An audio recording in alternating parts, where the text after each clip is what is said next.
Magnéto Rolliste présente... Vous écoutez ou contemplez 2D6 Plus Cool, une émission déclinée en podcast et chaîne YouTube où on performe, on enregistre et on monte nos parties de jeux de rôle comme des spectacles. Nous sommes le 11 mai 2020 et voici plan séquence Saint Seiya Showdown, ou plutôt devrais-je dire Showdown Saint Seiya.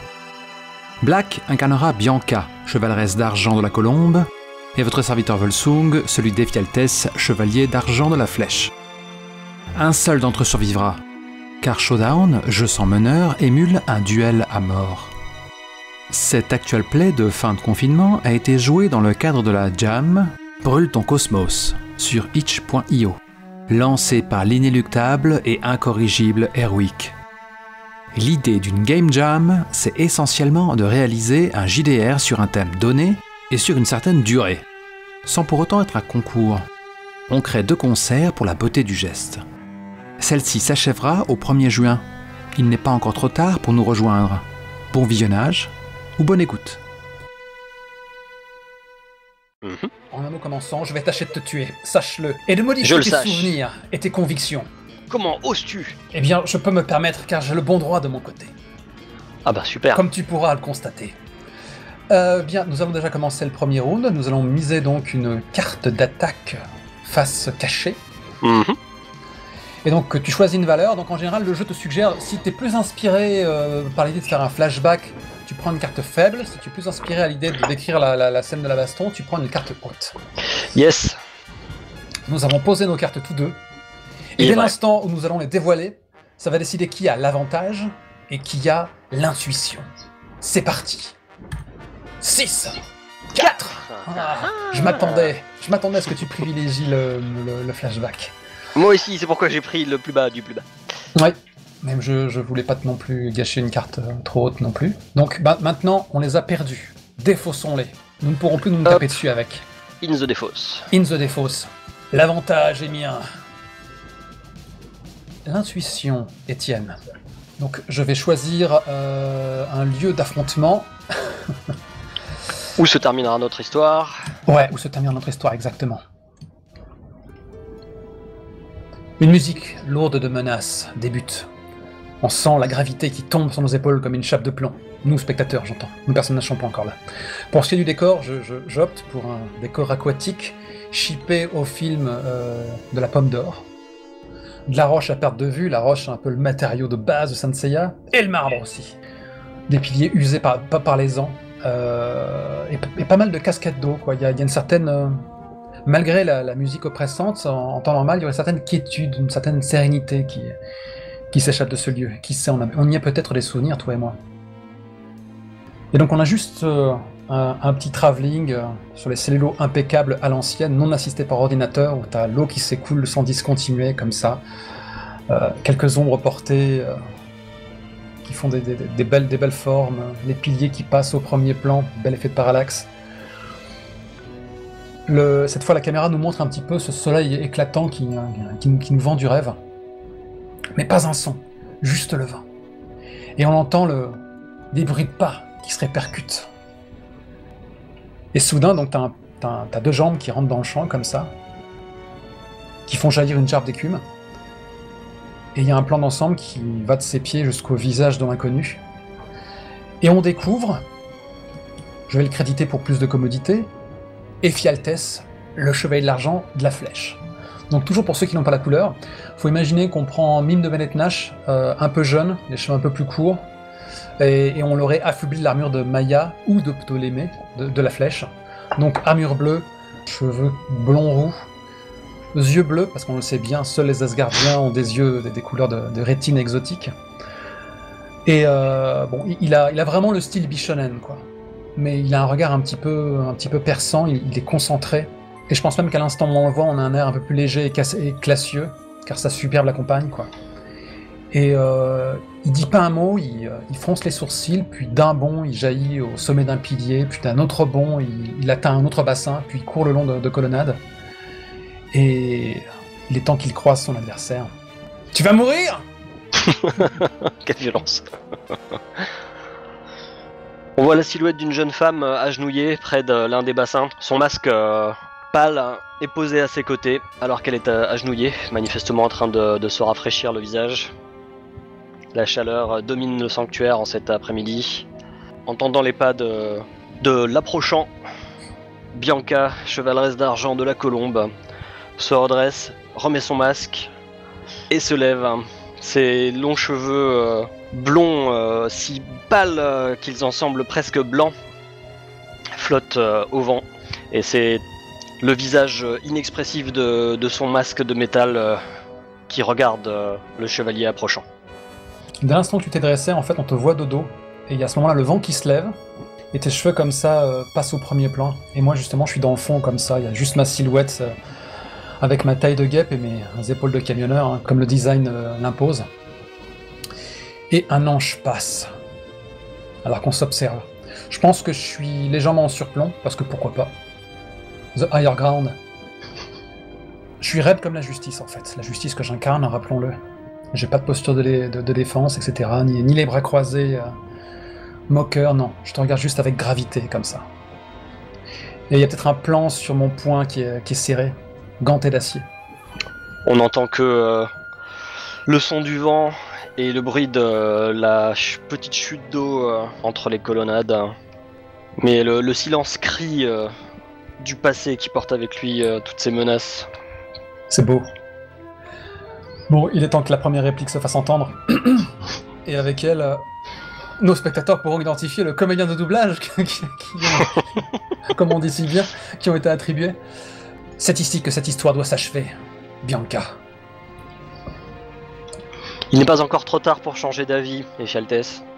Mais tu sais, il a une sorte de suffocation indignée comme ça, puis il détourne juste le regard pour afficher son... peut-être un mélange de mépris, de désappointement. Ne dis pas de sottises, c'est toi qui te voiles la face. Tu dois comprendre que si tu t'engages sur cette voie, mon sens de la justice n'exclura pas la violence. La justice ? Tu n'es pas digne d'user de ce terme. Et pour ce qui est du chemin sur lequel je m'aventure, il est déjà bien trop tard. Et à nouveau, il serre les poings. Tu te trompes, il n'est jamais trop tard. J'ai fait mon choix, tout comme tu as fait les tiens. Nous ne sommes pas obligés d'en arriver là, mais sache que il est hors de question que je me laisse faire. J'aurais attendu de ta part à plus de lucidité. Ok. D'accord, bon, on va jouer du point un petit peu. L'avantage, c'est que on n'a pas besoin d'être très précis, finalement, sur ce qu'on veut faire. Parce que le canon esthétique est tellement fort que pour ce qui est des phases de duel, en gros, je vais te patater, et toi, tu vas me patater. Et on va freestyler sur la façon dont ça va se produire, quoi. Je pense qu'il n'y a pas besoin de dire... il n'y a pas question de... Alors, Showdown est fait pour utiliser des tas de cas de figure possibles. Je veux dire, si on joue entre Malfrat et flic, peut-être qu'il y en a un qui a un otage entre les mains et qui veut le préserver. Peut-être que si on joue au chat et à la souris, on n'y est pas encore, mais ça viendra peut-être plus tard. Peut-être qu'on pourra décrire la façon dont on tente de tromper l'adversaire pour lui échapper, je ne sais pas. Mais là, pour le moment, on est d'accord pour en découdre. Donc, mon intention, c'est de te botter les fesses et tu vas vouloir me rendre l'appareil. Donc maintenant, on a réglé, on a entamé la scène de duel et maintenant on doit faire la scène de mémoire, la scène de flashback. Que ce sera un bon épisode sans flashback. Écoute, je te propose de commencer fort avec en flashback le jour où nous nous sommes rencontrés pour la première fois. C'est by the book Samba. On est tout jeune, on est sympa. On est tout inconscient. Bianca se souvient du jour où elle a rencontré Ephialtès et son frère Solon par la même occasion. Le jour où elle a mis pour la première fois le pied dans le sanctuaire. Le jour où elle a dû passer son masque. Le masque qui faisait d'elle un chevalier d'Athéna et non plus une fille dans un monde d'hommes. Elle était à la fois trop jeune pour devenir une guerrière, trop timide pour devenir un porte-bannière. Elle arpentait le sanctuaire au soleil couchant avec son maître. Elle avait à peine plus d'une petite dizaine d'années à l'époque. Et marchant entre les colonnades de temples voisins, elle eut ainsi l'occasion de faire la rencontre d'autres apprentis ainsi que de gardes du sanctuaire et de toutes les familles qui vivent là, les servants, les messagers, les éclaireurs et les fermiers, tous protégés par les chevaliers du sanctuaire d'Athéna. Et c'est ce jour-là qu'elle a rencontré Ephialtès. Dans ce cas, si tu me permets de prendre la balle au bon. Je t'en prie. Alors que la La magnificence du sanctuaire est baignée de cette lueur rouge avec le soleil couchant. On a 2 silhouettes qui se découpent et sont de 2 adolescents. L'un est un peu plus grand que l'autre et ils échangent des coups féroces, coups de poing, coups de pied, ça n'arrête pas. Ça s'arc-boute sur un mur pour se propulser de plus belle, ça se saisit en plein vol, ça tournoie, ça expédie l'adversaire au sol, ça se réceptionne. Le plus jeune, qui est familier pour le coup, se précipite vers un pilier, il glisse tout le long de sa surface avant de se percher à son sommet, et hilar, il s'adresse à son poursuivant. « Pas assez rapide, mon frère !» Et en bas, on découvre donc le Solon. Il n'avait pas encore la cicatrice qu'on peut voir sur le board. Donc lui, je l'imagine plus avec une chevelure sablée. Arrête-moi si je me trompe, car nous avons tous les deux un droit de regard sur ce personnage, puisque nous avons tous les deux des convictions qui le lient. Donc on est vêtu façon sanctuaire, quoi, hein, donc les tuniques très sobres avec quelques petites épaulettes de cuir et lanières qui se respectent. Hein. Peut-être même que, ouais, j'ai un bandeau. Ça fait une belle tête brûlée. Et je pense qu'à ce moment-là, il y a Solon qui déclare « Que tu crois, petit frère ?» Et juste d'un coup de poing comme ça, titanesque, il explose le pilier sur lequel je suis. Et je suis presque surpris, je tombe dans les gravats comme ça, je me relève, je suis totalement sommé, en train de me frotter la tête comme ça le ferait, quoi. Et à ce moment-là, t'as le frangin qui tend la main vers son adversaire, entre guillemets vaincu. Arrivant silencieusement sur la scène, le maître de Bianca, Bhakti, dans sa longue toge blanche avec une peau mate, lance c'est à se demander comment le sanctuaire n'est pas un champ de ruines. Excellent. Il y a juste une goutte de sueur qui part à la tempe de Solon, et il y a Ephialtes, impressionné par cette autorité naturelle, qui se tient droit comme un lit, limite s'il ferait un salut quasi militaire. Il dit « Oh, pardon, on le fera plus !» Bafoue-t-il. Au contraire, jeunes apprentis, vous devez vous entraîner corps et âme. Ce n'est pas ces rochers et ces colonnades qui protégeront Athéna le jour venu. Comment dire, il y a une sorte d'étincelle dans le regard du jeune Ephialtes qui est toujours ébloui par tant de sagesse. Et t'as Solon qui se contente d'acquiescer silencieusement, mais cependant, peut-être qu'il est le premier justement à froncer légèrement le sourcil, à remarquer cette silhouette mystérieuse qui se cache presque dans l'ombre de l'impressionnant Bhakti. Bianca se cache littéralement derrière son maître. Manifestement, elle étouffe un petit rire devant l'image de ces deux vaillants apprentis qui se prennent des remontrances. Elle rigole un peu sous cape, aidée en cela par son masque inexpressif. Ah, elle le portait déjà. Oui, elle l'a porté, c'est la première chose qu'on lui a enjoint de faire en arrivant. Ok, de toute façon, la finalité, ça va être de tacler nos convictions, quoi. Donc, alors, j'ai peut-être quelque chose à te proposer. Ok, je suis tout oui.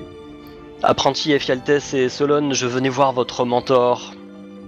Où se trouve Damonides? Je voulais lui présenter ma nouvelle apprentie.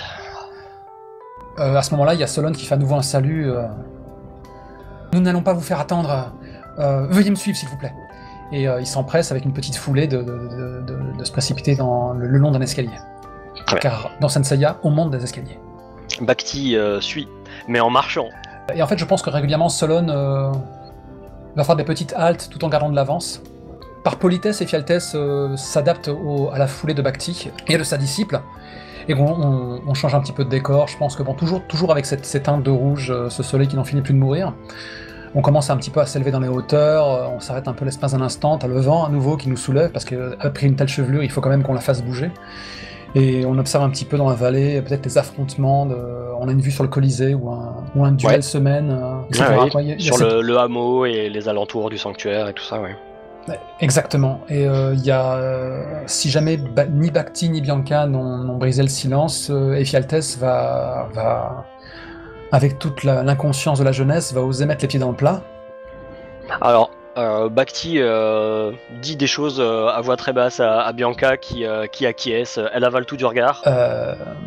Eh bien, du coup, justement, avec toute l'impudence de la jeunesse, Ephialtes va tenter d'écouter aux portes.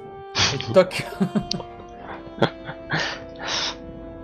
Bah oui, clairement Bhakti lui intime différentes règles, lui explique qu'est-ce qui se situe où, à qui elle doit s'adresser en fonction de ce dont elle a besoin, à qui elle ne doit pas s'adresser, etc. Mais Bhakti a l'air de sous-entendre que Bianca est sa seule apprentie, ce qui peut-être peut surprendre Ephialtes, puisque beaucoup de maîtres ont plusieurs apprentis. Tout à fait. On finit par arriver devant une demeure modeste. Non, il ne siège pas devant un temple, pas encore.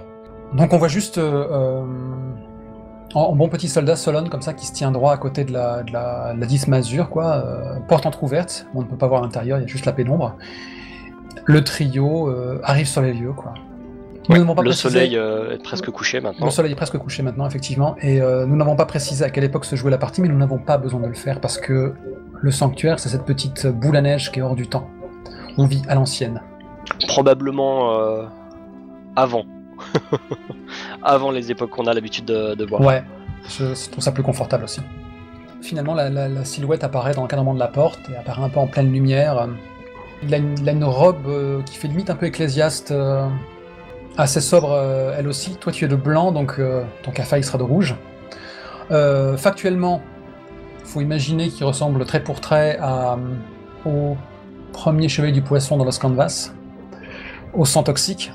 Donc il a un côté assez raffiné, les cheveux ondulés, attachés sur le côté, une petite ride d'expression, un regard paisible, énigmatique.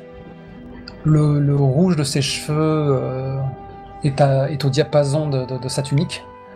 Il a un petit sourire affable et déclare « Bhakti de la Vierge, que me vaut le plaisir. » Damonides du Sagittaire. Oh. Je voulais te présenter quelqu'un. Bhakti a une haute silhouette, il a des épaules particulièrement larges, et il domine un peu tout le monde d'une demi-tête, un petit peu comme Krishna de Chrysaor dans Poséidon, dont il a également la peau couleur caramel.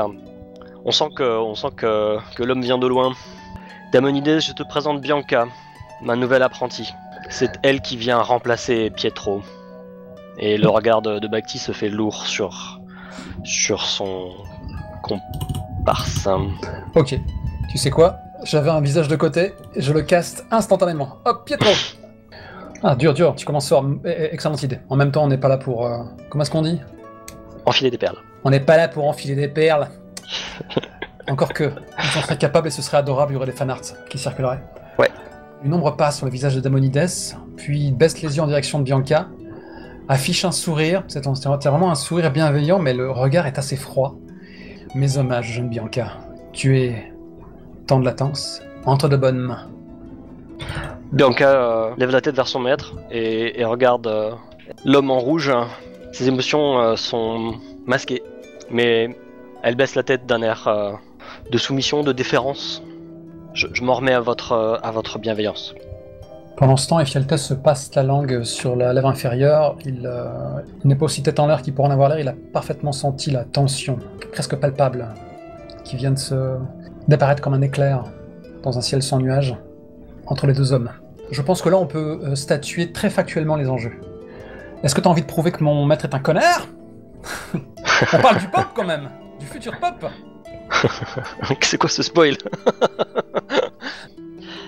Très visiblement, il y a un contentieux entre Bhakti et Damonides sur cette question. Et Bhakti finit de passer la main sur les cheveux de son apprenti et regarde Damonides droit en lui disant « C'est elle qui sera la légataire des pouvoirs de la Maison de la Vierge. » What?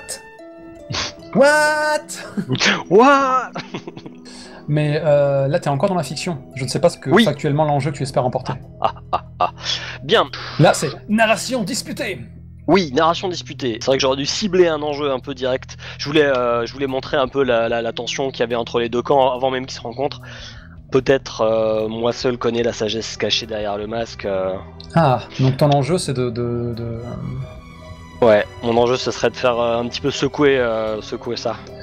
Je pense que moi, de mon côté, je vais tenter de tacler mon maître m'a enseigné le calme dans la tempête, même si là, t'en es au tout début. Je pense que mon but dans la scène, c'est que quoi qu'ils se disent, je ne sais pas encore ce qu'il va se dire, toi par contre, tu sors de tes gonds et que tu montres de bien mauvaises manières. Ok, très bien. Quitte à ce que il y ait eu des dommages collatéraux, quels qu'ils soient. Donc, les enjeux sont posés. Maintenant, il est temps que les déroule. Nous sommes maintenant dans la phase d'attaque. On va tous les deux sélectionner une carte d'attaque secrète. Donc, sachant que la carte d'attaque que nous avons choisie, sur cette carte figure un dé, et ce dé sera utilisé à la fois pour clore la scène de duel et clore la scène de flashback. Et maintenant, nous avons révélé nos cartes, en cliquant dessus. Ok, tac. 10, 8, oh mon dieu! Je suis stupéfaction. Mais ça n'a aucun impact pour le moment, puisque je garde quand même l'avantage du round précédent. Tout à fait. Tu n'y vas pas pour le moment. Pour le moment. Eh bien, dans ce cas, comme j'ai l'avantage, autant utiliser le privilège qui est mien d'utiliser une carte de posture, parce qu'elle n'a même pas besoin d'être cachée. Eh bien, je dévoile ma posture. Eh bien, par ce kick victorieux, je vais ajouter un +2 sur mes 2 dés. Ça devrait peut-être me faciliter les chances de victoire dans le duel, mais ça va éloigner mes chances d'achever le flashback selon mes termes. C'est vrai. Mais j'ai confiance, car Athéna est de mon côté. Nous allons commencer par le duel et cliquer avec frénésie sur la petite roue centrale. Le million. J'ai 3. Je me fais défoncer la gueule, même avec ma carte. Quelle puissance incommensurable. Je n'aurais pas dû la sous-estimer. Bon, je suis en train de cramer mes cartouches. Mais donc, mon 3 se change en 5, mais il est de peu de poids face à ton colossal 9. Yes. Pas tard. Mais avec un peu de chance, je vais faire un petit jet pourri. Très très pourri, du coup. Parce que là, ma carte m'a été d'aucune utilité. Donc, faisons tourner la roue. 10, 4. Eh bien, contre toute attente, le flashback est mien, l'avantage est tien. Alors, ce qui veut dire que factuellement, maintenant, il faut s'infliger les dégâts et la souffrance. J'ai perdu l'avantage. Ma carte 8 ne retourne pas dans mon deck. Je l'ai définitivement perdue et je me rapproche des portes de la mort. Bâtard! Ainsi soit-il. En revanche, j'ai le droit, et j'entends bien user de ce privilège, de réécrire une de tes convictions. Toi, par contre, la carte que tu as utilisée, elle retourne dans ton deck. Mon 10? Oui, ton 10, tu pourras à nouveau le jouer après. Ok, je le reprends. Hop. Et de l'autre, il faut que je reformule mon maître m'a enseigné le calme avant la tempête. Je rajoute donc en pure perte.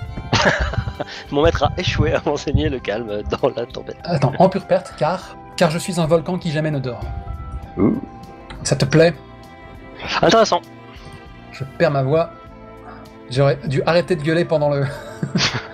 Donc tu vas clore le flashback et tu vas mettre en scène, tu vas t'efforcer de mettre en scène à quel point tu es un volcan qui jamais ne dort. Éventuellement, et ensuite c'est moi qui narrerai comment tu vas me défoncer la tête. Ok.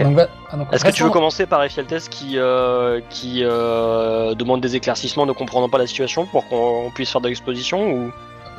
D'accord. Okay. Je te propose. Donc, je sais pas du tout où tu voulais en venir avec cette histoire de... Elle héritera la maison de la Vierge. C'est pas grave, je vais bluffer. Et je vais faire le Damonides qui sait très bien de quoi tu parles. Et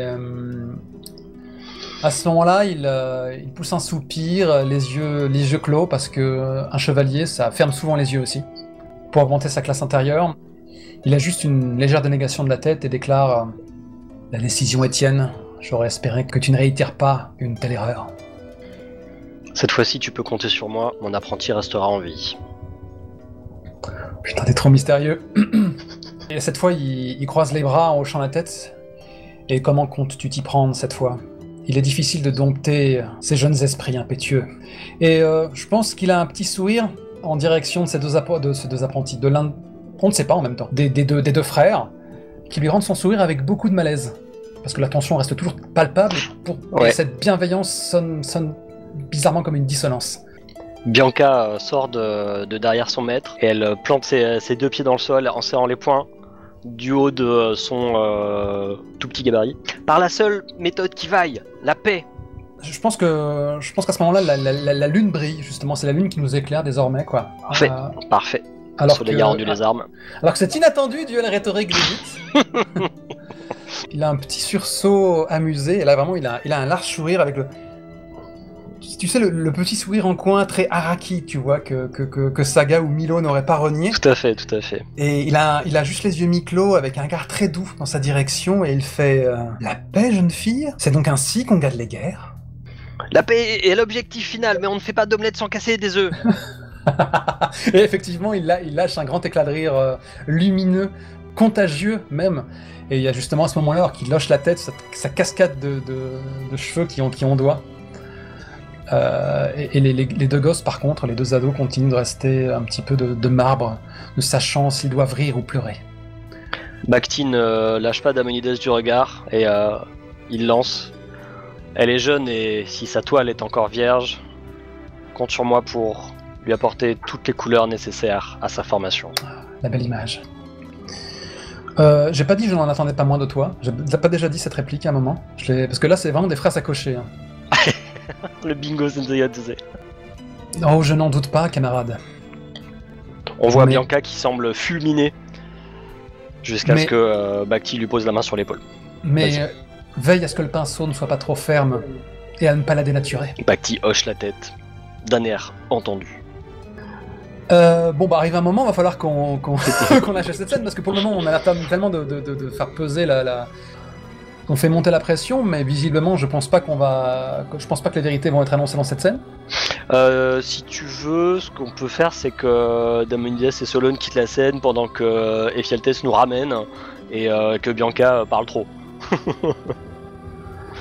D'accord. il est nul ton maître, hein, c'est toi qui es nul ton maître. Donc Damonides fait un hochement de tête et laissons nos disciples faire connaissance. Tu pardonneras la modestie de mon foyer, mais il est tout à toi. Tu me diras des nouvelles du vin que j'ai mis de côté pour une telle occasion. J'espère que cette discussion portera plus ses fruits. Allons, ne te défais pas de ta foi en l'homme. Et il disparaît à l'intérieur de la masure. La nuit est tombée, la lune bien levée, et nous voici maintenant avec les trois apprentis qui se jaugent du regard. Bianca s'appuie sur une jambe et place un poing sur sa hanche en disant ainsi c'est lui, Damonides. Il n'a pas l'air si fort qu'on le dit. Je le voyais plus grand. Il y a Ephialtes qui déglutit, et ce serait quand même bien que ce soit lui qui cause plutôt que le frangin. Moi, je pense que c'est le frangin qui va être agressif pour débuter, quoi. Et qui déclare ton maître ne t'a pas appris qu'il ne fallait jamais juger un livre sur sa couverture? Bianca semble un peu déroutée. Je pense qu'au moment où il y a Solon qui dit ça, il y a Ephialtes qui se met entre deux, tu sais, avec une main dans leur direction respective, en disant oh là, tout doux, comment dire, si on allait gravir la colline là-bas, ça nous ferait un petit challenge, et puis au sommet, la vue sur le sanctuaire est imprenable. On a besoin d'une bonne bouffée d'air frais, je crois. Ah, les garçons, c'est le premier arrivé, c'est ça? Et il y a Solon qui déclare t'inquiète pas, je te laisserai un peu d'avance. C'est la moindre des choses. Tu sais, c'est pas toujours celui qui lance le premier coup qui est toujours debout le dernier. Et Bianca se lance en courant vers la colline. Et donc il y a juste Ephialtes qui a le temps de lâcher la vache, quelle détente! Et il se met à sprinter lui aussi, et t'as juste cette scène vraiment baignée par la clarté de la lune avec les herbes hautes, tant qu'à faire, je veux qu'il y en ait dans cette scène sur leur foulée, et ils sont en train de courir à la Senseiya avec les... Évidemment, les mains en arrière. Car Naruto n'a rien inventé. Et plus dur sur la chute. C'est un peu faible, non, pour vraiment statuer en pure perte, car je suis un volcan qui jamais ne dort. Là, il faudrait qu'on arrive vraiment à ellipse, on est au sommet, et faut qu'il y ait une réplique assassine qui parte. Peut-être qu'il faut qu'on cut un peu plus. Ok, ça roule. Donc vas-y, parce que c'est toi qui as le privilège de te mettre, de souiller ton perso. Ouais. Bah alors dites-moi, qu'est-ce qui fait que votre maître est si respecté au sanctuaire? Alors que, t'as un plan sur Ephialtes qui a les jambes qui battent un peu dans le vide avec une vue effectivement imprenable, il n'avait pas menti sur le sanctuaire. Notre maître ne met pas toujours tout le monde à l'aise. Il a une réputation de disputeur, il aime bien pousser les gens dans leur retranchement pour que, comme il le dit, leur vrai visage remonte à la surface. Mais il est aussi d'une grande bonté, d'une grande sagesse. Ne te fie pas aux apparences. Quelles qu'aient été tes impressions, je suis sûr qu'il ne voulait pas te faire de la peine. Il correspond à ce que j'ai entendu de lui dans les rumeurs. Et qu'est-ce qu'elle raconte, ces rumeurs? Que c'est un va-t-en-guerre, qu'il aime bien dresser les gens les uns contre les autres. T'as le gamin qui, d'un mouvement de rein comme ça, et Il fait une sorte de salto arrière, il est debout. Qui a dit ça? Donne-moi leur nom. Je leur ferai ravaler de telles paroles. Des envieux, voilà ce qu'ils sont. Et en fait, il regarde son frère en attendant son soutien, et peut-être que son frère est un peu interdit, parce qu'après tout, c'est moi qui suis convaincu, galvanisé. Et mon frère s'est fourvoyé, c'est marqué sur ma fiche. Effectivement, Solon, il a le visage un peu interdit. Mais rappelle-toi que c'est toi qui as l'autorité narrative, mec. Oui, j'essaye. Ce dont le sanctuaire a besoin, c'est d'une longue période de paix. Tant qu'Athéna ne se réincarne pas, il faut qu'on construise nos forces. Et pas qu'on cherche querelle en interne et à tous les autres ordres de chevalerie de la planète. Et à ce moment-là, t'as Ephialtes qui déclare du tac au tac: si on n'aiguise pas une lame, elle s'émousse. La meilleure façon de préserver la force de frappe, c'est de garder la lame au fourreau. Je t'ai tendu la perche et tu l'as saisie, merveilleux. Mais quand est-ce que tu vas perdre patience et me voler dans les plumes? Je ne sais pas. Agresse mon maître, mec. Mais qu'est-ce donc qu'il prêche, ton maître Bhakti de la Vierge, c'est ça? Que si on te frappe, tu dois tendre l'autre joue? Eh ben, elle est mal barrée, l'armée d'Athéna. Quoi? Mais ce n'est pas parce qu'on vise la paix suprême qu'on est de mauvais guerriers, mais tu ne comprends rien, on vous enseigne la moitié des choses ici ou quoi? Tu mériterais que je te remette à ta place. Ouais, quand Arès va débarquer, on va lui tresser des couronnes de fleurs. Arès? Mais quel genre de livre est-ce qu'on t'apprend? On n'a pas eu une nouvelle d'Arès depuis la plus haute antiquité. Mais il vous apprend seulement à frapper des colonnes qui se défendent pas, votre maître ou quoi? Marque un peu le coup, quoi. Pure perte, car tu es un volcan qui jamais ne dort. Là, on est au diapason tous les deux, on est des gosses qui s'engueulent. Moi, je veux que tu me fasses peur. Je devrais te remettre à ta place. Après ce que mon maître m'a enseigné cet après-midi, ça serait pas tellement difficile pour moi de te faire voler. Ah ouais? Eh ben, je voudrais bien voir ça. Puisque tu aimes le paysage, je peux t'emmener le voir de plus près si tu veux. C'est ça. Il se place en position de combat et commence déjà à faire grimper son cosmos du haut de ses 10 ans. C'est ça, fais-moi voir du pays. Mais il est vraiment impressionné par le cosmos qui se déploie. Peut-être que lui n'avait pas su déployer un tel cosmos à son âge. C'est un cosmos blanc. Oh merde! J'en voulais un aussi. Et bien, il sera bleu. Colombe. le blanc te revient. Et moi je commence à déployer un cosmos bleu un peu timide. Et je pense qu'il y a Solon qui met une... Oh, ce serait bien qu'il te prenne par la bienveillance et la douceur dont tu es censé faire preuve. Yes. Tu vas voir que moi je vais te rendre la monnaie de ta pièce. Il commence à, Ephialtes commence à faire des katas dans le plus pur style, etc. Mais il a quand même une lueur de frayeur dans le regard. Et à ce moment-là, t'as Solon qui est au contact de Bianca. Elle ne l'a presque pas senti arriver, qui lui pose une main douce sur l'épaule et qui déclare: je ne pense pas qu'il s'agisse là des enseignements que Bhakti t'a inculqués. Veux-tu bien excuser mon frère? Il va te présenter ses excuses. Ah non, je même pas en rêve. Bianca tressaille au contact. Immédiatement, son cosmos s'étiole et elle bafouille. Non, c'est moi. Je me suis énervé pour rien. Excusez-moi. Ça. Je suis désolé. Désolé, mais by the book. Il faut justement que là tu sauves les meubles. Là, on marque on grave dans l'arbre. Fuck. Eh ouais. Tu vois, lui employer la douceur et toi qui prêchais la douceur, tu étais incapable de la... Faut que tu me mettes une baigne, hein. C'est plutôt ton frère que tu devrais tenir en laisse. À parler comme ça, au premier venu, il se rend pas compte du danger dans lequel il se met. L'armée d'Athéna forme des tueurs, des assassins, des guerriers. Si c'est ce qu'il faut pour la paix, moi je suis prête à en découdre. Et... Elle repousse Solon de côté et continue à écarter les bras en disant que les ailes blanches s'abattent sur toi. Et elle rebalance ses bras vers l'avant, il y a une sorte de grosse bourrasque cosmique qui souffle bien fort et éventuellement emporte un peu plus loin le camarade Ephialtes, peut-être juste au bord du ravin. Ok, donc les ailes blanches, c'est marrant parce que je suis certain que tu vas t'en servir du coup, dans le temps présent. Et pourtant j'avais déjà vu cette attaque, elle marche pas 2 fois contre un chevalier, mais bon c'était il y a 10 ans. Je pense qu'il est repoussé violemment, Solon chancelle en arrière, il met un genou à terre, à ce moment-là, t'as tout le feu de l'attaque qui se précipite sur le pauvre Ephialtes. Wow, je pense vraiment qu'on voit en fait l'image qui blanchit jusqu'à être complètement aveuglante, on a juste les traits très esquissés, très speed de mon personnage avec les yeux qui explosent un petit peu comme des, comme des supernovas. Tu veux voir le paysage? Comme une explosion galactique. Et à ce moment-là, t'as la voix japonaise qu'on entend par-dessus à la place de la voix française. Parce qu'on est des comédiens, on va pas abîmer l'organe. Et pouf, je valdingue et je tombe dans le vide. Et t'as Solon qui articule un Ephialtes, non, qui se précipite dans le vide. Et en fait, je pense qu'il le réceptionne. Il tombe les jambes sur une branche qui cède, etc. Et toi, tu es juste là pour constater les fruits de ton ire. C'est comme ça qu'on dit? Ouais. C'est pas facile à placer en conversation. Elle regarde ses mains, et puis elle s'approche en courant du bord du ravin. Son visage est masqué, mais elle respire à très grande vitesse. Et je pense qu'on voit juste en contrebas, comment dire, les frères blottis de l'un contre l'autre, qui la regardent par en dessous, l'un avec crainte, l'autre avec colère. Je pense que pour ce qui est de cette scène de flashback, j'étais trop causant. Il faudra que tu n'hésites pas à te saisir de la narration. Ouais, j'ai du mal sur cette scène, désolé. Donc maintenant, revenons au temps présent. Donc temps présent, c'est moi qui narre, mais c'est moi qui perds. Tu m'as mis un D10 dans là-dedans que tu as pu conserver. La vache, je l'ai senti passer.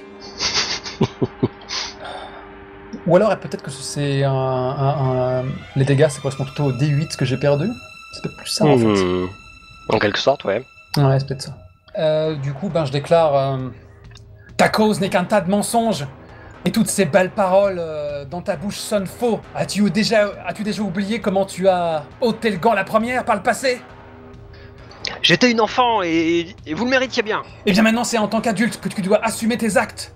Je commence à déployer mon cosmos et je me précipite vers toi pour décrocher un coup de pied sauté. Sauf que toi, tu vas me cueillir au vol, j'imagine. Ou Tu sais comment c'est, elle est de 3/4 et quand tu arrives, elle semble faire un simple pas de côté, mais qui est évidemment fait à une telle vitesse que toute ton énergie passe à côté d'elle et elle te gifle au passage.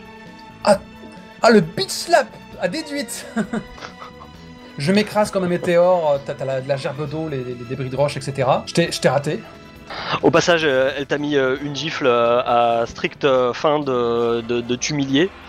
Et alors que tu es en train de reprendre ta posture, tu l'entends derrière en train de préparer son attaque dans ton dos. Là, il a juste dans la boyer. Quel affront! Il se retourne. Cette fois-ci, les ailes blanches vont t'emporter. Pour de bon. Balance. Mais non, je suis con, c'est moi qui narre. Putain, j'étais tellement habitué à ce que je parlais trop, du coup ouais, effectivement. Et c'est contre-intuitif. Je ne pardonnerai pas un tel affront, je vais te pourfendre de ce point, et je commence à armer le poing et je m'apprête à essayer de te transpercer de part en part, mais tu n'es déjà plus là, et à ce moment-là j'entends cette phrase qui résonne, et je ne sais même pas d'où tu viens, genre que les ailes blanches te foudroient. Ouais, que les ailes blanches t'emportent, tu vois sa silhouette sur l'une des colonnades au-dessus. Et là cette fois c'est moi qui narre, tu vois, c'est bon pour t'habituer à ce que je te coupe la chic, comme ça tu pourras me couper la chic la prochaine fois que tu auras les droits légitimes. Et bien à ce moment-là non, et hop, du coup tu vois je retconne ce que tu viens de dire. c'est pour la forme. Et donc en fait je lève les yeux parce que cette scène était géniale face à Site de Misère. Mais donc arrange-toi pour que ton adversaire ait le soleil dans les yeux. Et donc, en fait, je lève les yeux et en fait effectivement t'as juste ta silhouette qui est à peine visible dans le soleil éclatant et tu tombes un petit peu comme un météore toi aussi. Et donc les ailes blanches font leur office. Je suis concassé en tous sens comme un pantin désarticulé, je rebondis, je m'enfonce dans le sol, mais je rebondis sous la violence du choc, de la bourrasque, et je finis par tomber dans la flotte, dans un cortège de pierres et de gerbes d'eau, et je disparais de la surface. Je pense que la scène s'achève là. Waouh. Nani! Wouah! Bon, je me défausse aussi de ma carte avantage qui ne m'a été d'aucune utilité. Nouveau round! Donc, on mise à nouveau un dé, c'est ça. Donc tu as quand même l'avantage, donc c'est toi qui décris le début de la scène, moi j'ai l'avantage de décrire le début du flashback, et on mise le dé une fois que les enjeux ont été établis. Alors qu'elle finit par atteindre le sol après son attaque, on voit la silhouette de Bianca tourner son visage vers la direction dans laquelle Ephialtes est parti voler, et elle lui lance je croyais que la même attaque ne fonctionnait pas 2 fois contre un chevalier. Est-ce que j'aurais loupé quelques leçons? Donc à ce moment-là, t'as Ruiz Lando, t'as le fier chevalier de la flèche qui apparaît. D'un revers de la main, il essuie le filet de sang traditionnel qui s'écoule de sa lèvre et déclare j'avais juste besoin d'un peu de motivation pour me rappeler pourquoi je t'exècre de toutes mes forces. Moi-même, je suis surpris par une telle vindicte. L'orgueil du mal. Cependant, il en faudra bien plus pour me terrasser. Que dirais-tu que je te rende la politesse? Et à ce moment-là, donc, je pense qu'il y a limite l'eau qui s'évapore sur son corps en petites fumerolles. Et c'est toujours moi qui cause trop, mais en même temps... J'espère que tu as bien profité de ces années au sanctuaire, car une fois le soleil couché, tu n'y mettras plus les pieds. C'est chez moi ici. C'est toi qui n'es pas à ta place. Damonides est enfin revenu à sa Attention. juste place. Voilà, parce que là on est vraiment tout à fait à la fin, on est d'accord. Oui, Damonides est revenu à sa juste place. Il a été élu. Vous êtes fous de vous dresser contre le désir des dieux.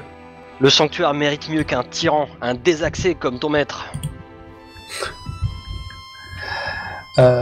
Comment pouvez-vous encore le suivre après ses exactions? Un désaxé?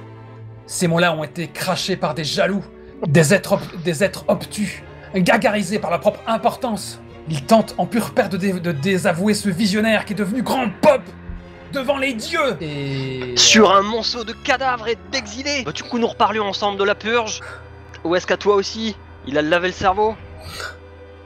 Le sanctuaire était déjà une tyrannie, il va le laver de ses fautes. Là, à ce moment-là, il brûle que déchaîne-toi, mon cosmos. Il se cabre, t'as un cheval fougueux, t'as son cosmos bleu qui est bien plus imposant qu'il ne l'était jadis. Et je vais filer sur toi, telle une comète, et on verra comment se décrit l'enchaînement, parce que là, on n'a pas besoin d'entrer dans les détails. C'est vrai, pour le moment. Cut, flashback. Cut, flashback. Donc, on a quasiment tacitement dit qu'on allait mettre en avant. Le grand pop rendra au sanctuaire sa gloire et je vais espérer court-circuiter ton sanctuaire mérite mieux qu'un tyran. Oh, j'ai envie qu'on mette en scène le bannissement de Damonides. Ouais. Et du coup, je vais faire entrer en jeu... On a trop de PJ. On a trop de PNJ. C'est inévitable. Il faut que je le baptise. Lui, je lui donne un nom grec parce que j'ai une liste de noms grecs, alors autant m'en servir. On va l'appeler Isocrate...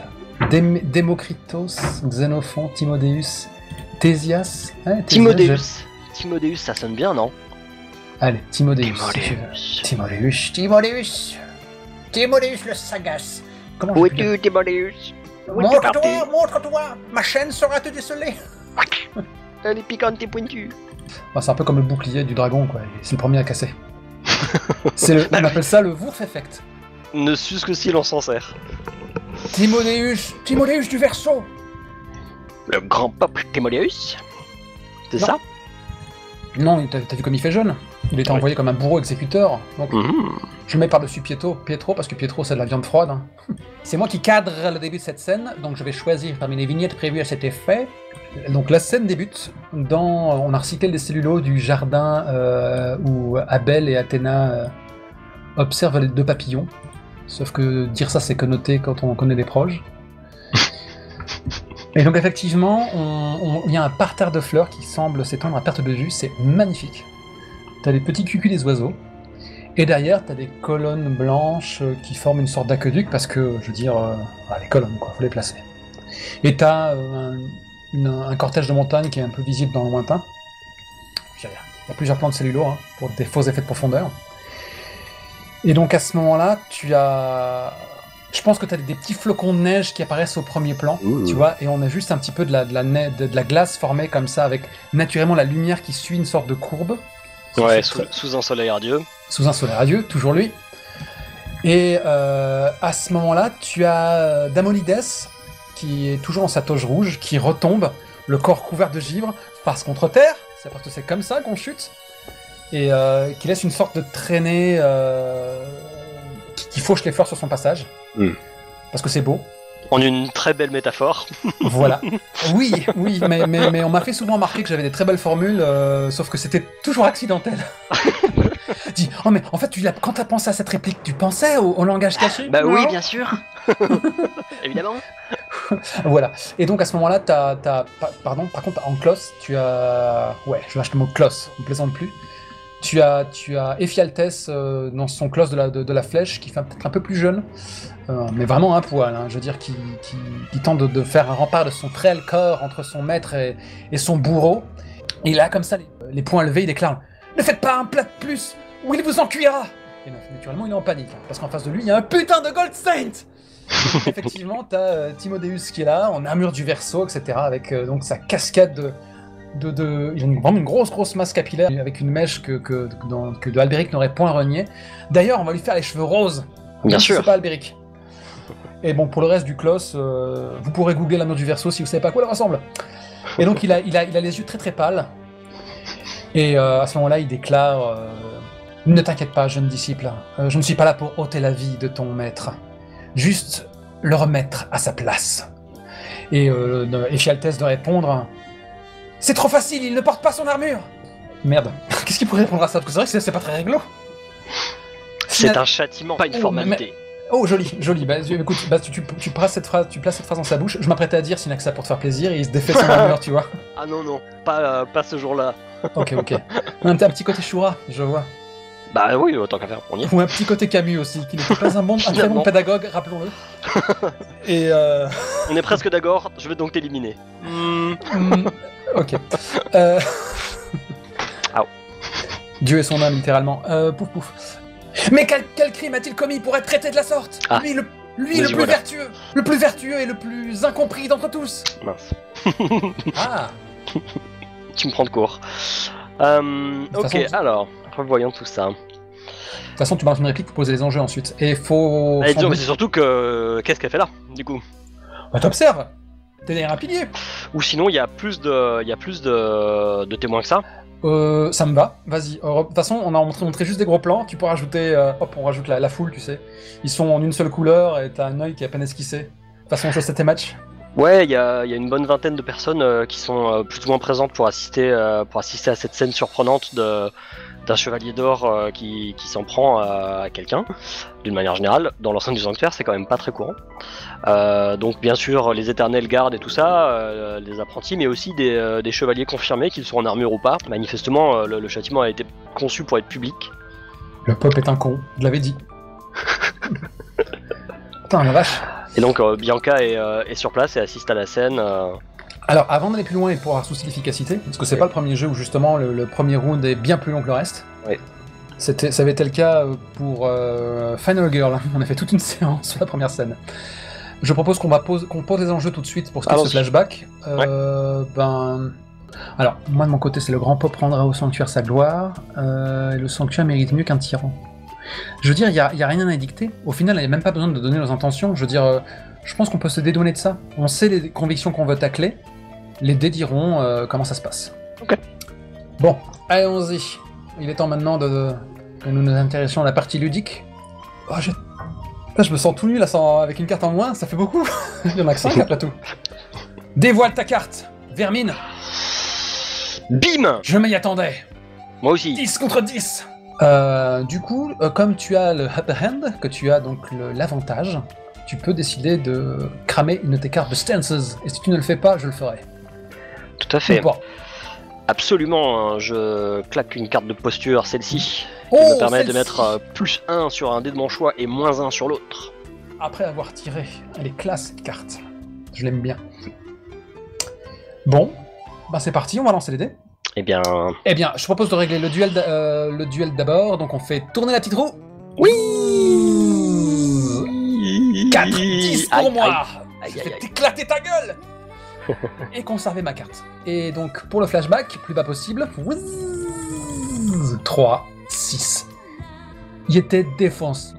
Temporairement, l'avantage et le flashback sont de mon côté. Pardon, C'est exact. l'intuition sont de mon côté. Hélas, il ne peut en être ainsi. Le seul privilège que je conserve, c'est de choisir la carte que je souhaite garder. Pour cette fois, je te laisse l'intuition. Je conserve l'avantage, de telle sorte que le D10 que tu as utilisé, ainsi que ta carte de posture, vont dans la défausse. Oh non. Alors que ce D10 retourne dans ma main. Mais tu dois aussi, désormais, reformuler une de mes convictions, avec une vérité écrasante. C'était le grand pop prendra au sanctuaire sa gloire, c'est ça? Ouais. Je te propose ça, quel que soit le nombre de victimes. Oh putain, il y a eu des morts. Donc, techniquement, c'est moi qui ai les droits de narration pour cette scène, et je dois te rendre honneur. N'hésite pas quand même à décrire ce que fait Bianca. Donc, oui. Bianca joue des coudes dans la foule pour se rapprocher. Elle a vu Ephialtes avant de voir son maître en fait, donc elle se rapproche. Elle est toujours pas très grande, mais elle vient voir ce qui se passe de plus près. Et quand elle réalise qu'un chevalier d'or s'en prend à Damonides, elle n'en perd pas une goutte. Pardon. T'as Damonides qui tente de se relever, mais il tient à peine sur ses jambes, ou peut-être surjoue-t-il cela pour se faire plaindre. Il est toujours couvert de givre, et après avoir tremblé, il retombe à genoux, et il y a une sorte d'aura de givre qui se répand autour de lui alors qu'il retombe lourdement. Et il déclare, toujours avec son petit sourire tête à claque et son regard par en dessous. Je vois bien là ta signature, Timotheos. Tu as toujours été ce chien docile. Tu ne sais que mordre. Tu es incapable de remettre en question des ordres iniques, même si on te les plaquait en plein visage. Timotheos a le sourire du vainqueur et il dit tes méthodes n'ont pas cours au sanctuaire. Tu as été jugé et tu as été banni. Tu laisseras derrière toi ton armure, tes apprentis et un fort mauvais souvenir pour tout le monde. Puis Ephialtès qui aboie. Jamais je n'abandonnerai mon maître. Le sanctuaire est dans l'erreur. Vous m'entendez dans l'erreur. Vous ne le voyez pas, vous autres, pauvres fous. Évidemment, on imagine les murmures dans la foule en désaccord les uns avec les autres. Alors qu'il tente de haranguer la foule du haut de ses 13 ans. 13 ans qui en font 16, hein, voire 17. Non, Senseiya. Je pense qu'à ce moment-là, il y a son regard qui tombe nez à nez avec l'absence de regard de Bianca, mais je sais que ton regard est posé sur nous en même temps. Elle le regarde bien en face et elle secoue la tête, l'air de dire ne fais pas ça. Et du coup, comme c'est quand même moi qui ai le droit de narration, je vais en rajouter une couche et en faisant parler Timodemos, que je rebaptise à nouveau. Voyez Damonides, le disputeur, le bien-pensant, qui se cache derrière un enfant.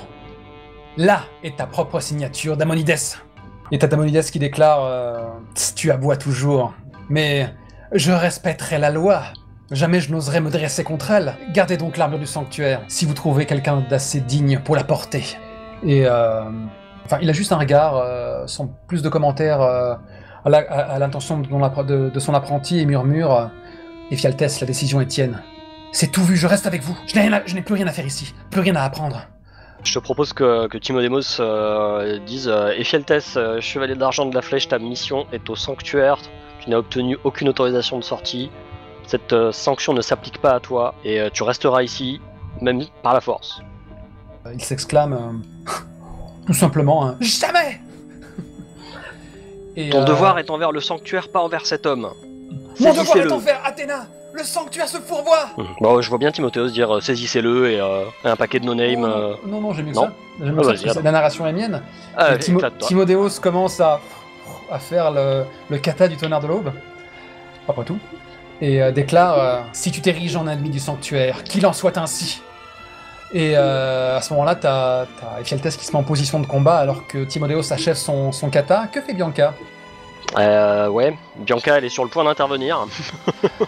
et à ce moment-là, elle est pas toute seule. Hein. On entend, comment dire, il y a un éclair doré qui apparaît derrière Ephialtès au point d'occulter totalement le décor et qui fait, et on entend Damonides qui s'exclame pas tant que je vivrai. Comment dire, il a empoigné Ephialtès par le bras pour le dévier et dès l'instant il déclenche un impérieux foudre atomique. Et comment dire, la déflagration cueille Timotheos sous une pluie de coups, il décolle du sol, à chaque impact son corps est concassé, l'armure ne se brise pas, faut pas déconner. Et il valdingue, et je veux dire, là, il y a toute la foule de no-name avec les soldats, avec leurs fameuses ombres portées sans identité, qui s'écartent, ceux qui ne sont pas assez vifs sont écanillés comme un jeu de quilles, et il y a des morts. Il y a des morts alors que Timodemos s'écrase et est un peu sonné quand même. Dans le public qu'il avait lui-même érigé. Et Damonides réaffirme sa prise sur le bras d'Ephialtès et il fait « Fuyons, jeune disciple, certaines fuites sont des victoires. » Merci Cobra. Et il se met à tracer à une vitesse subluminique. Et on entend juste des gémissements de douleur des soldats et aussi du petit peuple qui était présenté là. Et je pense qu'à ce moment-là, t'as Ephialtès qui le freine en disant mais regardez ce que nos actes ont provoqué. Je pense peut-être qu'il y a une gamine qui est en train de sangloter devant le cadavre de son père. Oh mon Dieu. Il ne va pas déclarer on ne fait pas l'omelette sans casser des œufs. Il déclare juste mon cœur saigne tout autant que cette jeune fille. Mais ils ne m'ont pas laissé le choix. Tu serais passé de vie à trépas. Nous viendrons un jour victorieux. Nous rendrons au sanctuaire sa grandeur. Mais maître, ne devrions-nous pas nous rendre ? Les choses ont allé trop loin. Il est trop tard pour faire demi-tour, mon jeune disciple. Mais des gens sont morts, maître. Là, je pense qu'il y a juste sa silhouette sous fond écarlate, avec son regard impérieux. Suis-moi, ai-je dit. Tu as fait ton choix. quel que soit le nombre de victimes. Et je me rappelle de ce souvenir. Et temps présent, fait juste un nom de la tête, et ils ont fait leur choix. Ils ont choisi de s'opposer au changement et à l'abolition de toutes ces règles iniques. Vous êtes figés, vous êtes prisonniers par le passé. Si tu es sur notre chemin, tu es un adversaire à vaincre. Que les flèches fantômes te terrassent. Et avec un effet de lumière assez semblable, il déclenche son attaque tutélaire et dans un foudroiement qui n'est pas sans rappeler l'énergie de son maître. Mais maintenant, c'est à toi de narrer. Très bien. Bianca, qu'on a jusqu'ici toujours vu hiératique et en contrôle, se retrouve frappée de tous côtés par l'attaque d'Ephialtes. Elle recule avant que ses pieds quittent le sol et qu'elle finisse par s'envoler à l'horizontale, son dos finissant dans un mur et elle dans l'eau. Alors qu'elle se relève en tremblant, on voit que son armure est brisée au niveau de l'épaule. Elle lève la tête vers Ephialtes et lui dit « Mais jusqu'où es-tu prêt à aller dans cette folie ?» Joli. Jusqu'au bout, car tel est mon devoir et ma cause est juste. Avec la place. Alors, faut que tu saches que c'est à l'instant où j'ai le générique de le thème du Phénix qui se met en place là. Oh. D'accord. Parce que moi j'ai les sons flûtés de Sorrento de mon côté. Ok. Du coup. Nouvelle scène. Alors ce que je propose, c'est que comme c'est moi qui cadre, t'as pas rétorqué un qu'il en soit ainsi. Je ne sais pas. C'est toi qui as dit ça, non? Je sais plus. J'aurais même pu dire. Eh bien, au moins, nous sommes d'accord sur quelque chose. Ah. Et on se rue l'un sur l'autre, je pense, avec traînée de flotte, etc. Et là, je pense qu'on échange des coups de poing, coups de pied un petit peu en plein vol, on tourbillonne, on tombe dans Évidemment. la flotte, on rejaillit à nouveau. Et on est un peu emporté par le courant, alors qu'on s'empoigne sous la flotte et tout. Et je pense qu'on... Puis on tombe d'une chute. On tombe d'une chute, évidemment. T'as juste les silhouettes comme ça, qui sont elles totalement figées, elles sont pas animées quoi. Juste le. Voilà quoi. Avec on va changer de décor du coup. Et ça va ça. Donc on a juste nos silhouettes qui disparaissent un petit peu dans les troncs d'eau. Et après t'as juste un plan général sur ce lac bizarrement tranquille. Et ensuite on a un petit peu cette végétation luxuriante qui a repris ses droits sur les ruines qu'on voit là. Donc on a justement une roseraie. Qui enserre la plupart des piliers présents ici, beaucoup de verdure, et une sorte de sentier sinueux qui remonte à nouveau vers les hauteurs du sanctuaire, avec naturellement un hôtel visible dans le lointain perché sur ces piliers, de circonstance. Et je pense que Ephialtes est le premier à sortir. Et donc il est à nouveau ruisselant d'eau, il fait quelques pas, il a la tête basse, il a un petit peu ce déhanchement dont seuls les Saints ont le secret. Il fait à nouveau quelques pas, jusqu'à se retrouver au milieu du sol dallé qui émerge au milieu ce petit carré de sol dallé au milieu de la verdure.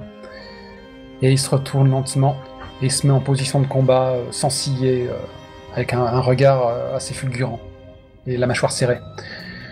Émergeant de l'eau, j'imagine, pour le mieux. Ouais. Bianca émerge de l'eau à son tour. Elle a manifestement, elle accuse le coup. Et elle se place dans une position défensive qu'il lui a rarement vu emprunter. Et il se contente d'ajouter entre ses dents fais honneur à ton maître, fais honneur à tes convictions, défends ta vie et péris devant la justice. J'aimerais en dire autant, mais malheureusement à ce stade, ton maître ne mérite plus aucun honneur. Il donne à nouveau de la tête. Je vais même plus m'épuiser à tenter de te faire changer d'avis. Peut-être que dans l'au-delà, tu pourras trouver une once de lucidité. Lucidité, unlimited power. T'as plus qu'à la C'était refaire, Vador du coup. qui avait parlé de manque de lucidité, il me semble.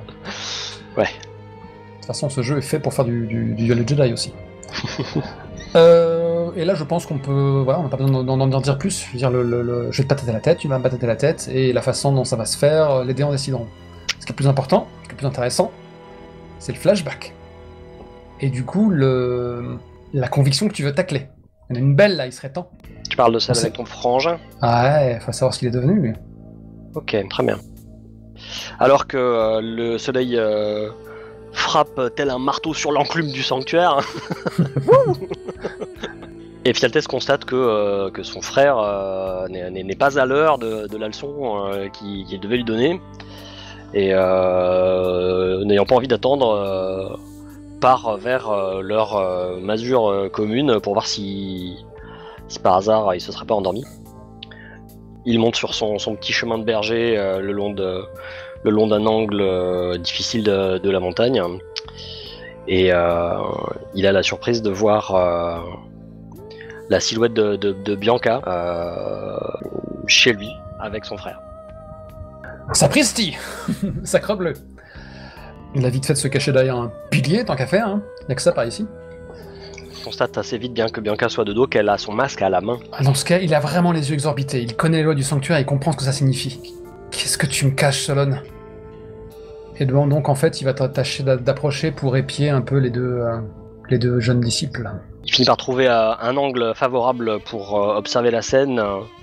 Et Bianca est à présent dans les bras de Solon qui l'enlace tendrement en une étreinte chaste. Et il y a juste la stupéfaction d'Ephialtès qui se lit sur son visage, et je pense qu'on peut s'arrêter là, parce que ce que je peux amorcer si j'ai les droits de narration, ce serait pas piqué des hannetons. Et de toute manière, toi, si tu veux tacler le mien, va falloir que tu orientes la scène dans cette direction. Oui. Je ne pense pas que lui avoir ôté la vie à ce moment-là. Ça m'étonnerait. Qu'est-ce que j'apprends? Pan. Ok. Donc... Non, commence pas à invoquer Pérus, s'il te plaît. On va pas s'en sortir. Allez, j'ai choisi ma carte, tu as choisi la tienne. Découvrons-les. Est-ce que tu veux utiliser une Non, stance? On découvre d'abord et on choisit la stance après. Ah, d'accord, très bien. Ah, un 4 de ma part, un 6 de la tienne. Ça veut narrer. Laisse-moi réfléchir, j'ai l'avantage de choisir ma stance, alors autant le faire. Je choisis de ne pas cramer de cartes. Ok. Ça veut dire que tu peux le faire si tu le désires. Et je perds l'avantage de ma carte, mais... Non, je renonce à ma posture aussi. D'accord. On veut pas se taper dessus, on veut juste raconter des histoires. Bon, voilà, donc commençons par le duel. C'est un 4, c'est un 2. Yeah. Je ne pas vraiment pas à ça. Du coup, maintenant, intéressons-nous aux dés qui sont en train de se défier pour le privilège de l'intuition. Putain, 2. T'as eu 1, donc les cartes ne changent pas. Je vais te faire bobo, mais toi, par contre, tu vas pouvoir écrire une de mes convictions et ébranler encore plus le chevalier que je suis. Intéressant, très intéressant. Tu vas te défausser de ton dé et le faire disparaître dans la défausse. Nous allons narrer la scène que nous avons perdue. À ce moment-là, Black édite ma conviction. J'ai dû terrasser mon frère Solon, qui s'était fourvoyé. Sur un coup de sang, sur une erreur. Oh. Ok, donc on va commencer par le flashback, et qui est-ce qui a l'autorité narrative sur le flashback, du coup? C'est moi, et je dois respecter ce que tu as écrit. Et ce qui est marrant, c'est que ça me laisse le champ libre pour plein de choses. Bah oui, du coup. Donc, on a à nouveau ce plan sur le visage d'Ephialtès, et sur sa stupeur. Je pense que du coup, je peux préciser que lorsque tu l'as décrit en train de gravir le petit sentier de berger, le petit chemin de berger, je pense qu'il avait vraiment la banane, il avait le sourire aux lèvres, parce que Damonides avait été nommé Grand Pope. C'était leur retour en grande pompe, après l'exil, donc il redécouvrait le sanctuaire qu'il n'aurait jamais dû quitter. Et il espère retrouver ardemment son frère, quoi. Beaucoup de choses se sont passées parce que son frère ne l'a pas suivi. Le fait qu'il gravisse un petit peu ce sentier qui était avec lequel il avait beaucoup de souvenirs, il se disait maintenant que Damonides est nommé Grand Pope, tout va redevenir comme avant. Je veux dire, il n'a pas osé me suivre, il n'a pas osé braver le sanctuaire, mais je le comprends et je lui pardonne. Car la justice nous a donné raison, en définitive. Mon maître a fait un retour triomphant et je vais retrouver mon frère. Et donc effectivement, il a sa Pandora Box sur le dos. Il découvre Bianca sans masque de dos, cette étreinte charnelle. Et donc en fait, il reste un petit peu comme un arbre frappé par la foudre, alors que les deux amants s'éclipsent à l'intérieur de la masure. Je pense qu'il reste interdit à faire les 100 pas à l'extérieur. Il a le poing serré et il n'arrive pas à s'expliquer pourquoi cette vision le choque autant. Il est aux côtés de cette traîtresse qui avait levé jadis la main contre moi. Peut-être que c'est elle qui lui retourne l'esprit. C'est pour ça qu'il ne m'a pas rejoint. Et peut-être lui aussi voit-il le retour de mon maître d'un mauvais œil. Il faut que j'en ai le cœur net. Je dois le savoir à tout prix. Bon, la porte a été refermée, mais donc il a fait un détour pour approcher de celle-ci. Cette masure qui était peut-être celle que, douce ironie, celle qu'occupait leur maître Damonides jadis. Qui d'autre? Alors qu'il s'adosse au mur de pierre, il y a juste le volet le volet bien usé, bien ruiné, là, qui pour tout paravent, quoi. Il entend juste les deux amants qui parlent à voix basse. Donc on a un cut et on les voit donc allongés sur une paillasse. Ils sont vêtus, hein, je veux dire, c'est déjà énorme. C'est chaste. C'est énorme qu'on arrive à ce stade. Je veux dire, un bon saint est un saint asexué. Encore que un certain film pourrait nous en faire douter. Et il entend factuellement les deux amants en train de pourrir le nouveau pub en place. Et je pense qu'on va, si tu m'autorises cette réplique, je pense Bianca qui déclare « J'arrive pas à croire que ce chien est retourné se pavaner comme un pan et que désormais c'est lui qui est à notre tête. L'ancien Pop était un vieillard sénile qui avait perdu l'esprit. Comment une telle chose a pu se produire ?» Et lui de déclarer et maintenant le sang va couler, beaucoup de voix, donc c'est Solon qui reprend la balle au bon, beaucoup de sang va couler. Bon nombre de chevaliers n'accepteront jamais qu'un tel tyran règne sans partage sur le sanctuaire. Il faut œuvrer tout de suite, il faut le stopper tant qu'il est encore temps, tant que ses partisans ne se sont pas fait connaître ou réunis, je veux dire. Il a toujours été doué pour les mots, il va leur retourner la tête. Je le sais mieux que personne. J'ai enfin pu me défaire de son emprise depuis qu'il est au loin. Et est-ce que tu voudrais édulcorer un peu cette scène avant que je fasse tout casser ? Ce qui est rigolo, c'est que Ephialtes est hyper énervé en un bloc, alors qu'il a des motifs totalement séparés. Genre, qu'est-ce qu'ils font ensemble ? Et ils disent du mal du pop, tu vois. Surtout que c'est trop au niveau de la... Non. C'est juste que aucun des deux mériterait réellement d'en finir en point. C'est le fait qu'il y ait les deux à la fois qui est vraiment... qui l'énerve suffisamment, tu vois. C'est Bianca qui parle.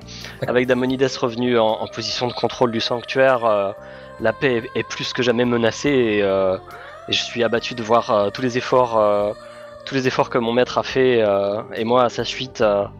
Je ne pensais pas qu'une telle situation serait possible.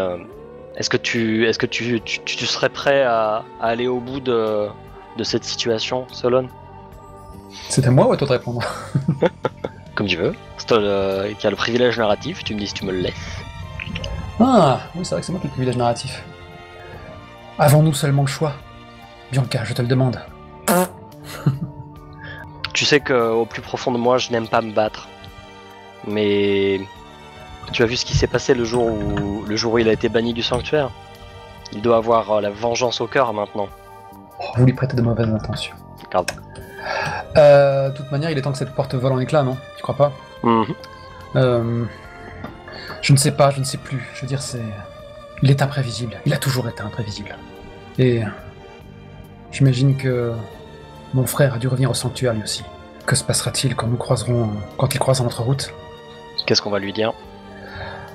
À ce moment-là, entre-temps, Ephialtes a bondi au-dessus de la masure, hein, c'est tellement simple. Pour arriver devant la porte, il décoche un coup de pied, elle vole en éclats, blam. T'as juste vraiment... en fait, tu vois la porte fermée, vraiment plan de vue frontal, hein, classique. Donc t'as les copeaux de bois qui se précipitent vers la caméra, et t'as juste sa silhouette avec sa cosmo-énergie bleue, comme ça, qui éclaire toute la scène, toute la pièce, devrais-je dire. Il se contente d'aboyer... Heureusement que j'ai eu la chance de vous entendre ourdir votre complot. Jamais je n'aurais pu imaginer une telle couardise de la part de mon sang. Et toi il pointe du doigt Bianca, dont il voit le visage. Avec un œil en moins. Et elle remet son masque. Ouais, elle a... Oh. Et elle remet son masque. Fort bien, ton sort est scellé. Je dois désormais te tuer, toi aussi. Ce n'est pas ce que tu crois, Ephialtes. Tu te trompes complètement sur la situation. De toute manière, faut que ça s'achève. Donc je me précipite sur elle avec le point vengeur prêt à la transpercer de part en part. Et bien sûr, pendant tout le temps de la cinématique, j'ai le temps de balancer une belle grosse diatribe en bullet time. Tu l'as détourné avec tes vils charmes. Tu as balayé les justes enseignements de notre maître pour y insinuer le poison de ta perfidie. Mais je ne pourrais supporter que tu respires un instant de plus.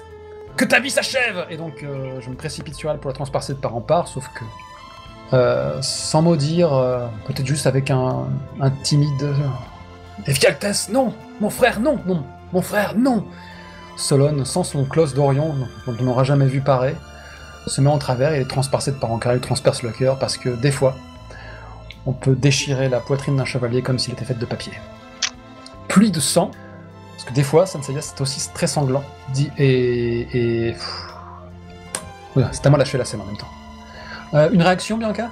Qu'est-ce que tu as fait? Elle est tétanisée. Voilà, quoi. Et je pense qu'il est resté figé, tu vois. Et il y a le corps de Solon qui tombe comme ça en arrière. Et il tombe dans les bras de son aimé, la souillant un petit peu de son sang. Il y a juste une belle trace sur sa joue, parce que c'est beau. Ça peut être beau. Et t'as juste, Ephialtes comme ça, qui est toujours le poing tendu, qui est souillé de sang comme ça. Il a juste les cheveux qui couvrent ses yeux, il y a juste une ombre. Et comme ça, il tremble à tout rompre. Et t'as juste 2 larmes qui commencent à couler sur son visage. Et sans mot dire, il court de la masure, il court à perdre haleine.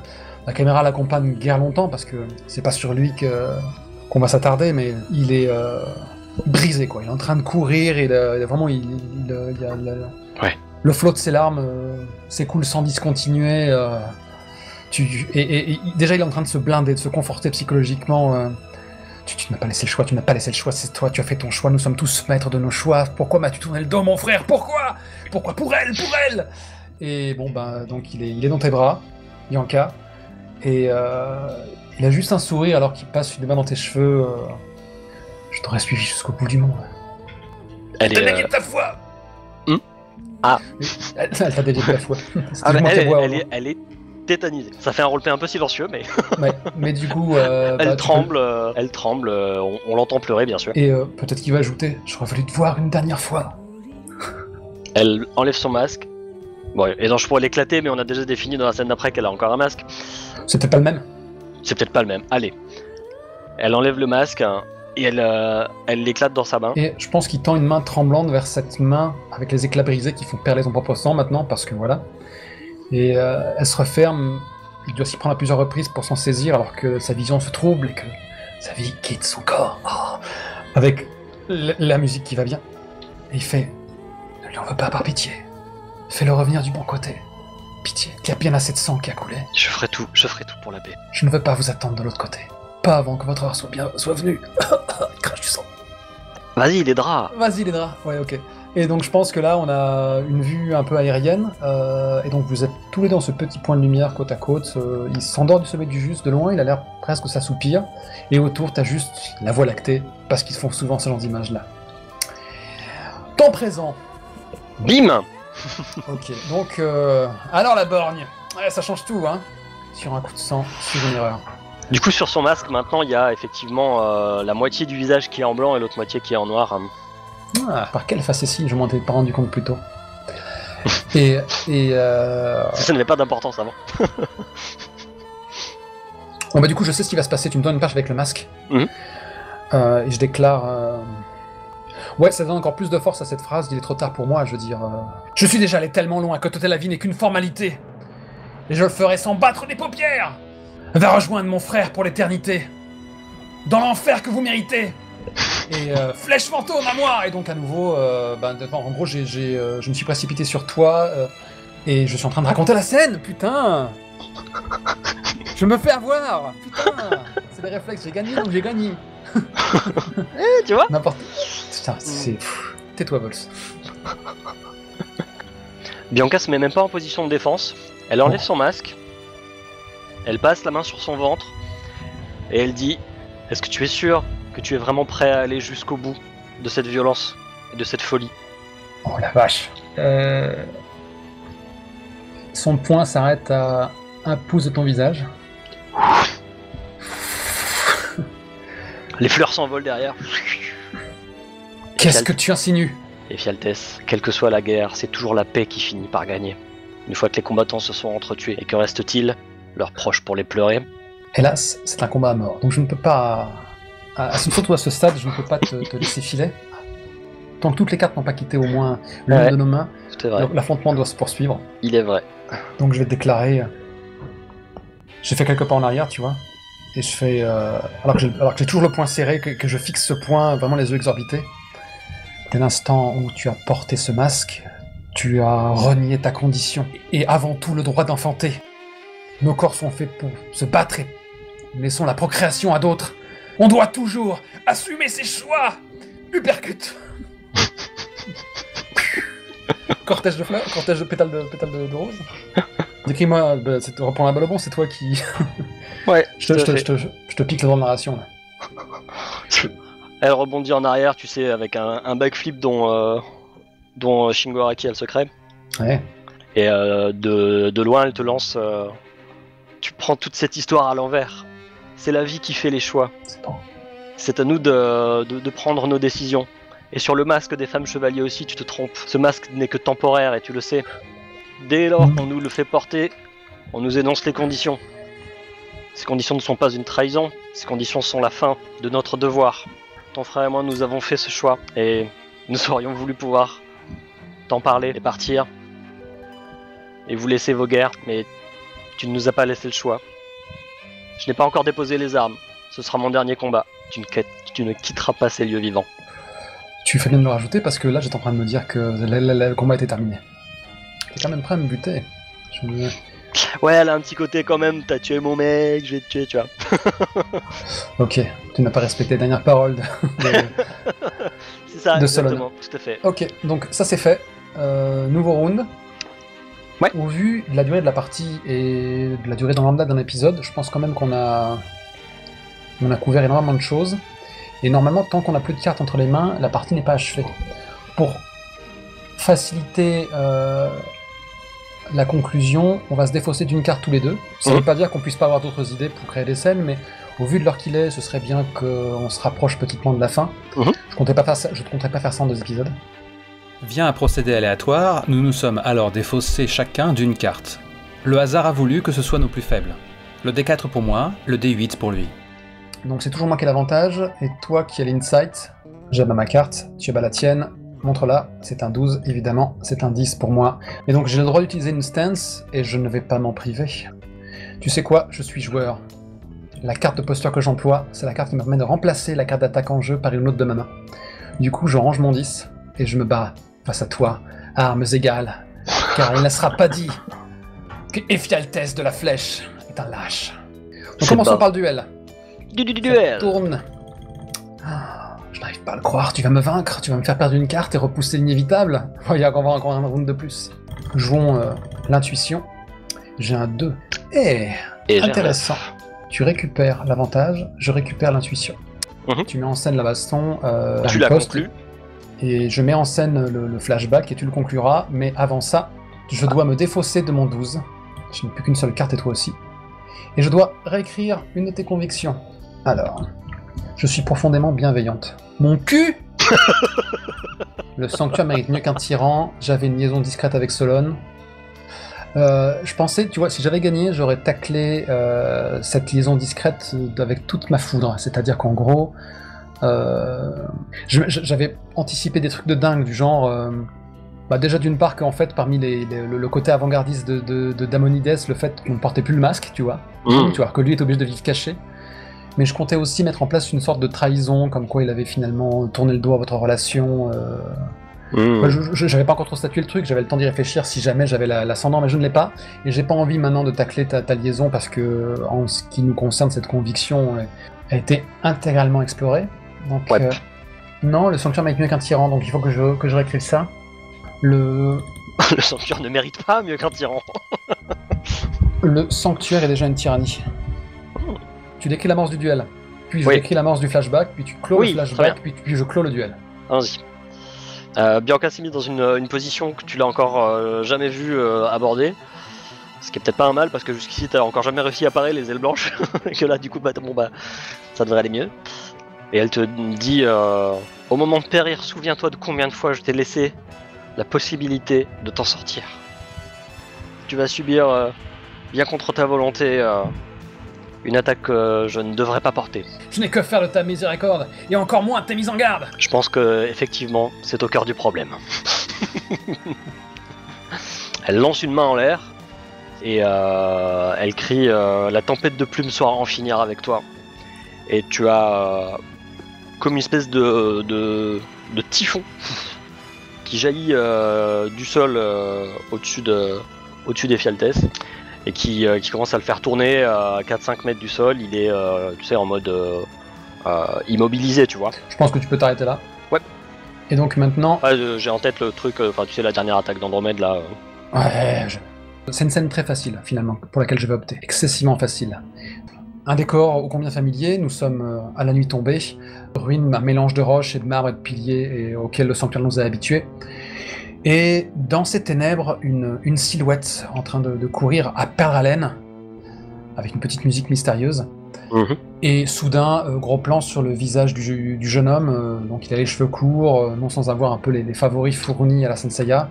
Il regarde un petit peu apeuré autour de lui, il est en vêtements d'entraînement du sanctuaire, il reprend de plus belle sa fuite éperdue, et de temps à autre il se retourne brutalement quand il entend des vrombissements d'air avec des silhouettes comme ça qui le poursuivent. Et jusqu'au moment où il y a une silhouette comme ça qui vient de interrompre sa course, et cette silhouette, c'est la silhouette de Solon, en armure d'Orion, Achievement, on l'a vu comme ça, qui le regarde avec le visage impassible. Et alors qu'il détourne les talons et repart de plus belle en arrière, c'est toi, Bianca, qui lui coupe toute voie de retraite. Et là, il articule avec une voix chargée de terreur. « J'y retournerai pas, c'est trop dur !» Qu'est-ce que vous rétorquez ? Solon est déjà en position martiale alors que Bianca barre la route du fuyard. Et elle lui dit « On a tous eu ton âge, on a tous affronté ces difficultés, mais on a tous prêté le même serment que toi. Fais demi-tour et je te promets qu'il ne t'arrivera rien. » Mais mon maître n'a rien de noble, il nous torture. Alors tu devras transfigurer son entraînement et te montrer meilleur que lui. Mais il a beaucoup à t'apprendre, y compris à lutter contre l'injustice, si c'est ce problème. Mais vous entendez ? Vous êtes des automates privés de raison. C'est ce que la guerre fait des soldats, jeune homme. Tu dois faire demi-tour, tu as été élu par les étoiles et par la déesse Athéna pour protéger la paix sur la planète. Cela vaut bien quelques années d'entraînement difficile, nous sommes d'accord ? La vache, comme tu es posé. Parce qu'elle déteste devoir faire ce rôle. D'accord. Est-ce qu'il y a quelque chose qui trahit justement dans son langage corporel, ça, cette réticence ou Solon sait que Pietro est mort en essayant de s'enfuir. Eh ben voilà. Ouais, du coup, je pense qu'on a un petit flash où on voit, Alors, je pense que Fiatles n'était pas là. Probablement, là ça commence à être petit, ouais. Ouais, et je pense que t'as Solon assez jeune qui rencontre un jeune Pietro et qui fait non mais fais pas ça, on va tenir bon, on va devenir chevaliers tous les deux, tu verras, on protégera Athéna. Et t'as juste un Pietro en larmes qui est capable d'articuler quoi que ce soit, et après t'as juste des successions de flash très rapides où t'as juste le corps concassé de Pietro au fond d'une ravine et le visage sombre de Bacti, je pense. Bon, on s'arrête là, parce que mine de rien, c'est à toi d'achever cette scène et de vraiment montrer que le sanctuaire est déjà une tyrannie. Ça n'a aucun sens, vous entendez, ça n'a aucun sens. J'y retournerai pas, c'est absurde. Tu dois y retourner, ne nous force pas à t'y obliger. Vous savez que j'ai raison, vous n'oserez pas. Il tente de... Écarte-toi de là, de charger Solon. Ah, il tente de charger Solon, quelle bonne idée. Donc Bianca réagit immédiatement et lance les ailes blanches pour que le gamin s'envole loin de Solon. Avant qu'il ait eu le temps de faire une bêtise. Dans son esprit, elle lance les ailes blanches de manière à ce que ce gamin fasse pas une trop grosse bêtise, mais elle réalise pas la force de son attaque sur ce môme qui maîtrise pas encore son cosmos. Sur un coup de sang, sur une erreur, quelle ironie. Quand l'enfant retombe, Bianca est encore calme et s'apprête à lui expliquer la vie, mais le gamin ne se relève pas. Solon arrive derrière et lui met sa main sur l'épaule et lui dit je suis désolé, j'aurais dû réagir avant toi. Mais qu'est-ce qu'on est en train de faire, Solon? Qu'est-ce qu'on est en train de faire? Si ce gamin avait le courage de s'enfuir, mais pas celui d'affronter son entraînement, qui suis-je pour me mettre en travers de sa route? Qu'est-ce qui écrit les règles ici? Tu l'avais oublié, ça, hein? Retour au temps présent, j'imagine. Ok. Donc je suis en plein tempête de plumes. J'articule quand même... Comment celle qui prêche la douceur peut-elle faire preuve d'une telle violence? Et là, vraiment, je marque bout contre un adversaire quasiment invisible qui me torture comme une poupée de chiffon, quoi. Et quand je retombe, j'ai l'armure qui a vraiment morflé, le diadème qui a volé, comme la tradition l'exige, mais l'armure est dans un piètre état Mon sang s'écoule par de nombreuses plaies et je laisse vraiment un cratère en forme d'étoile à l'endroit où je me suis écroulé. J'ai les yeux qui clignent dans leurs paupières et je me contente de marmonner dans la barbe que je n'ai pas. Je ne peux pas mourir. Pas maintenant, je me dois de l'emporter. Pour l'honneur du sanctuaire et du nouveau pop. Pour ce nouvel âge d'or qui débute. Mais je crache juste du sang à la fin de ma phrase, quoi. Et je pense qu'on peut s'arrêter là. Puisque maintenant, tout va se jouer. Nous allons jouer Everything is gonna to play. Oui, je me défausse ma carte désormais inutile. Je mise mon 10. Là, hein. Tu mises ton 12. T'as une technique, une stance à choisir. Tu peux la dévoiler tout de suite. Bam. Plus 3. Tu veux me tuer. Ok. Peut-être qu'il vaut mieux que la mère survive et puisse élever son fils après ce dernier meurtre. T'imagines si elle a menti? Ouah, non, ça lui ressemble tellement pas. Allez hop, et tourne la roue, et avec elle notre vie. Vas-y, tourne. Je lâche. C'est un 3. De toute façon, je n'avais aucune chance. Quelque part, tu m'as déjà brisé psychologiquement. Je vais donc mourir. Je range cette carte. Mais qui sait, tu vas peut-être gagner aussi l'insight. Allez hop. Ça tourne. C'est un 4, c'est un 2. Mais tu as un plus 3. Mais donc, j'ai un plus 3. J'ai l'insight. Donc tout va bien, les cartes restent à leur place. En fait, by the book, il faudrait qu'on décrive ce round. Ouais. Le flashback. Et qu'ensuite on en décrive un autre. Mais je pense qu'à ce stade, on va faire le tout en un, si tu le veux bien. Bien sûr, pas de problème. Eh bien, ça veut dire qu'on commence par ma mort. Et après, moi, je fais un flashback final. Ça roule. Tu veux bien commencer? Je me lève et je fais...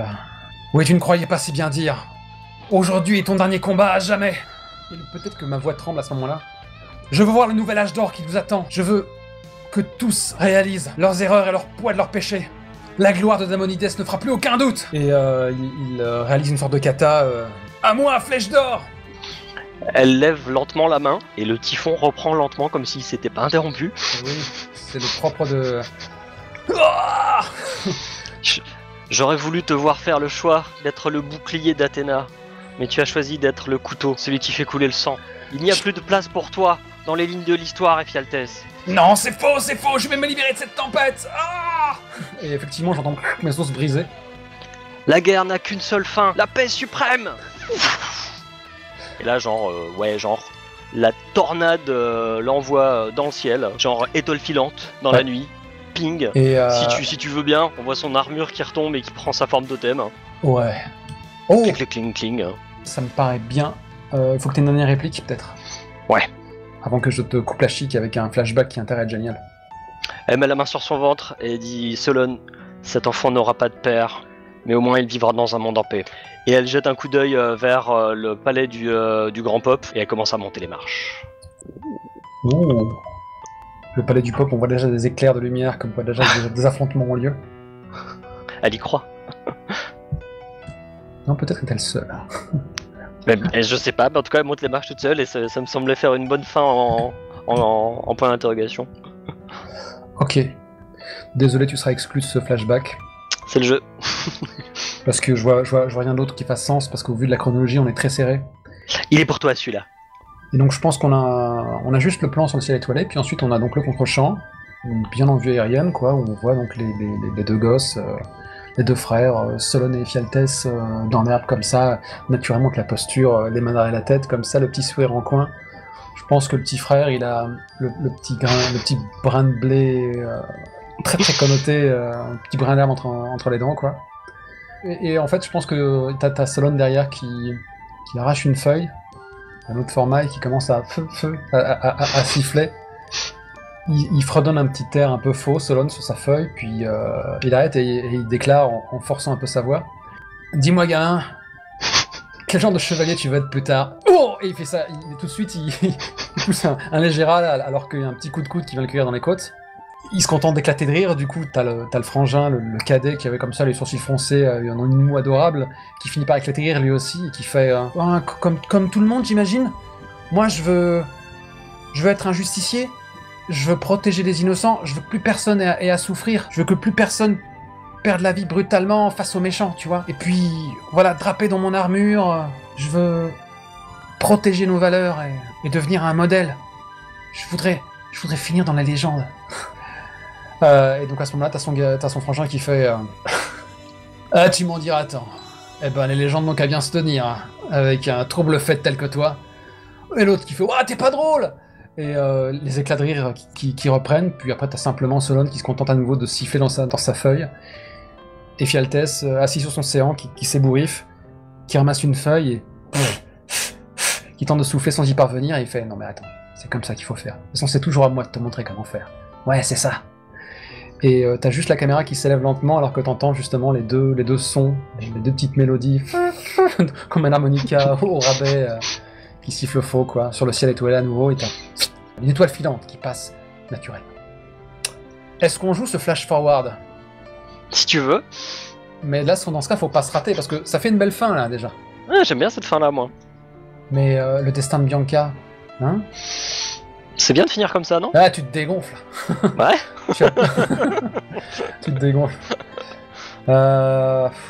Tu veux faire mieux?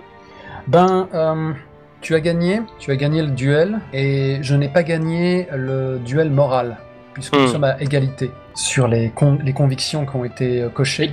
C'est vrai. Donc, même s'il ne soit pas question de duel moral dans Showdown, je veux dire, la personne qui gagne le duel a juste le dernier mot. Mais ça l'aide à décider comment ça se passe, en fonction de à quel point cette expérience a changé les deux belligérants. Ouais. Mais bon, je pense que du coup, à partir du moment où tu gagnes le duel mais qu'on est ex-aequo, est-ce qu'on statue que l'avenir te donne raison et qu'effectivement Damonides c'est un porc, ou est-ce qu'on fait ça pile ou face? Je sais pas. Moi, je ressens pas le besoin de continuer. Vraiment?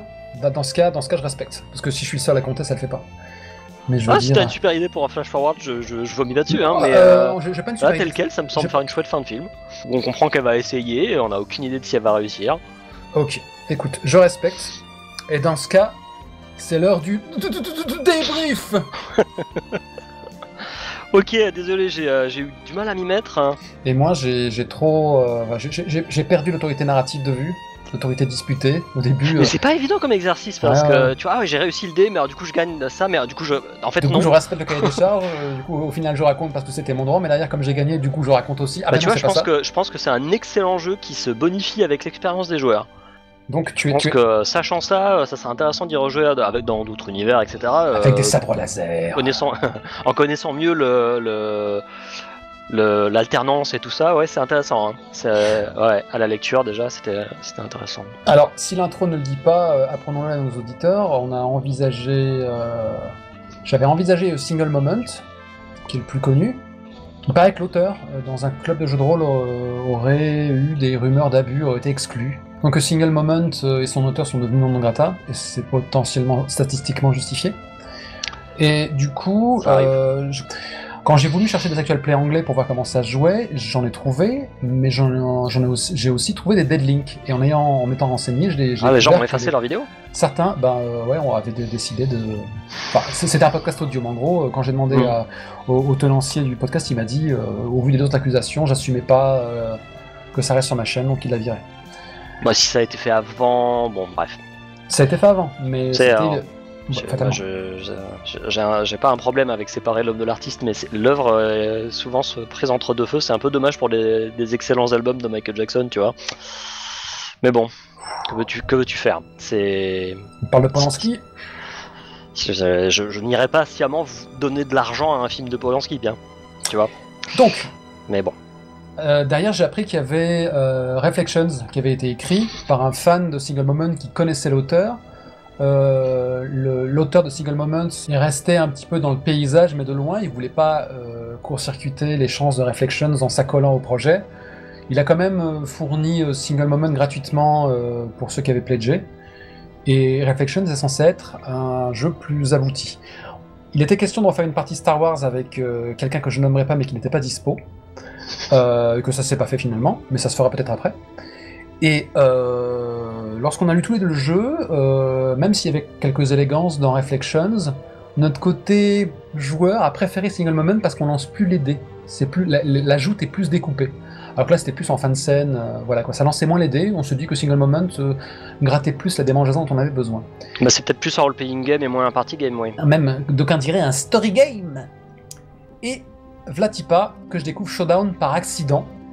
Et donc, bon, bah, tu l'as lu, hein, au début, je veux dire, cette histoire de règlement de compte entre gangsters et flics, c'est quand même autre chose, même si le jeu te dit noir sur blanc que tu peux faire autre chose avec. Le jeu fait plus que te dire que tu peux faire autre chose avec, il te propose directement des fiches complètes et tout à coup c'est beaucoup plus parlant. Ouais. Tout à fait. Mais j'avais commencé par lire des exemples de jeux, je fais toujours ça quand j'écoute un jeu, quoi.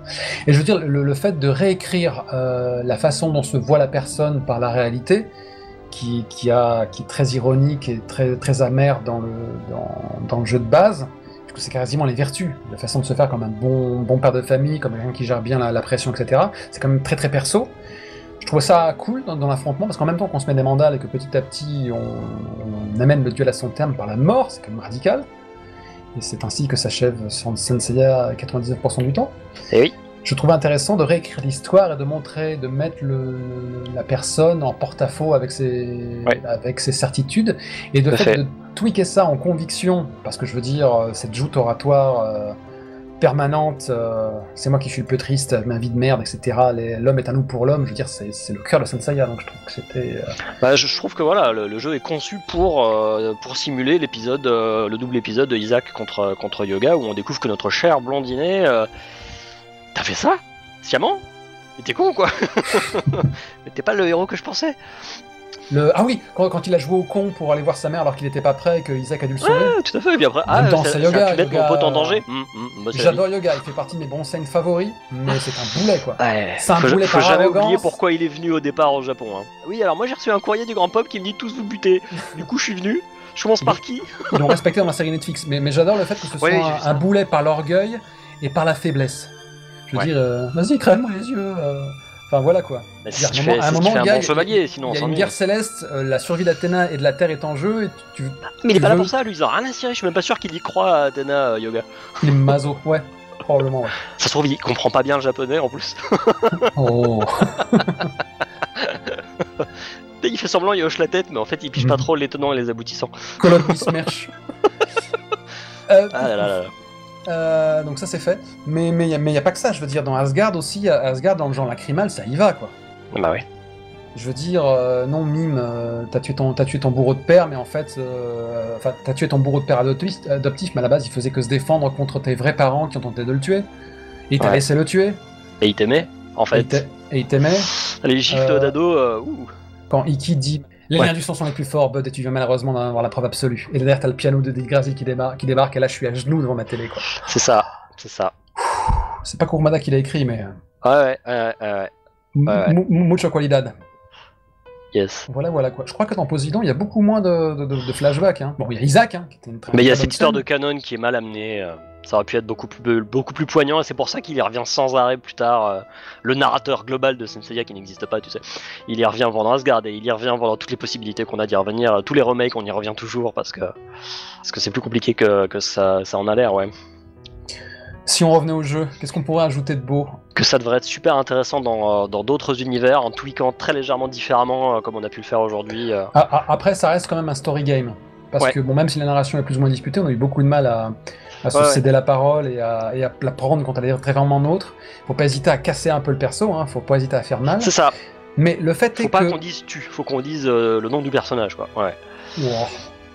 Ça, je veux dire tacitement, la contrôle sociale n'est jamais loin du board. Bon, il n'y a pas de carte X en ce moment, mais ce que je voulais ajouter, c'était que ça reste un story game parce que... Bon, ça t'aide à savoir comment raconter, mais je veux dire, il y a jamais totalement de perdant, puisque au moment, si jamais t'as la baraque à Céleste et que tu remportes les 2 cartes, tu dois en céder une. Donc rien que ça met définitivement dans la catégorie story game, je trouve. Bien que du côté du gameplay, le fait que l'un défausse sa carte, l'autre la reprenne, ça équilibre quand même pas mal. Au début, je me demandais si y a l'une des stunts qui est genre ajouter un dé, un point sur un dé. Je me suis dit, je vois vraiment pas l'intérêt. Enfin, personne choisira cette carte-là sciemment, à moins que ce soit la dernière, quoi. Mais ouais. Mais si, parce que tu peux aussi ôter un point sur le jet d'insight, le jet d'intuition. Un point, c'est trop petit sur un dé 10, un dé 8. C'est pas faux. c'est vrai. Enfin, j'avais la même impression sur Dungeon World et pas mal d'autres jeux que du plus 1, c'était un peu léger pour ce que ça coûte, quoi.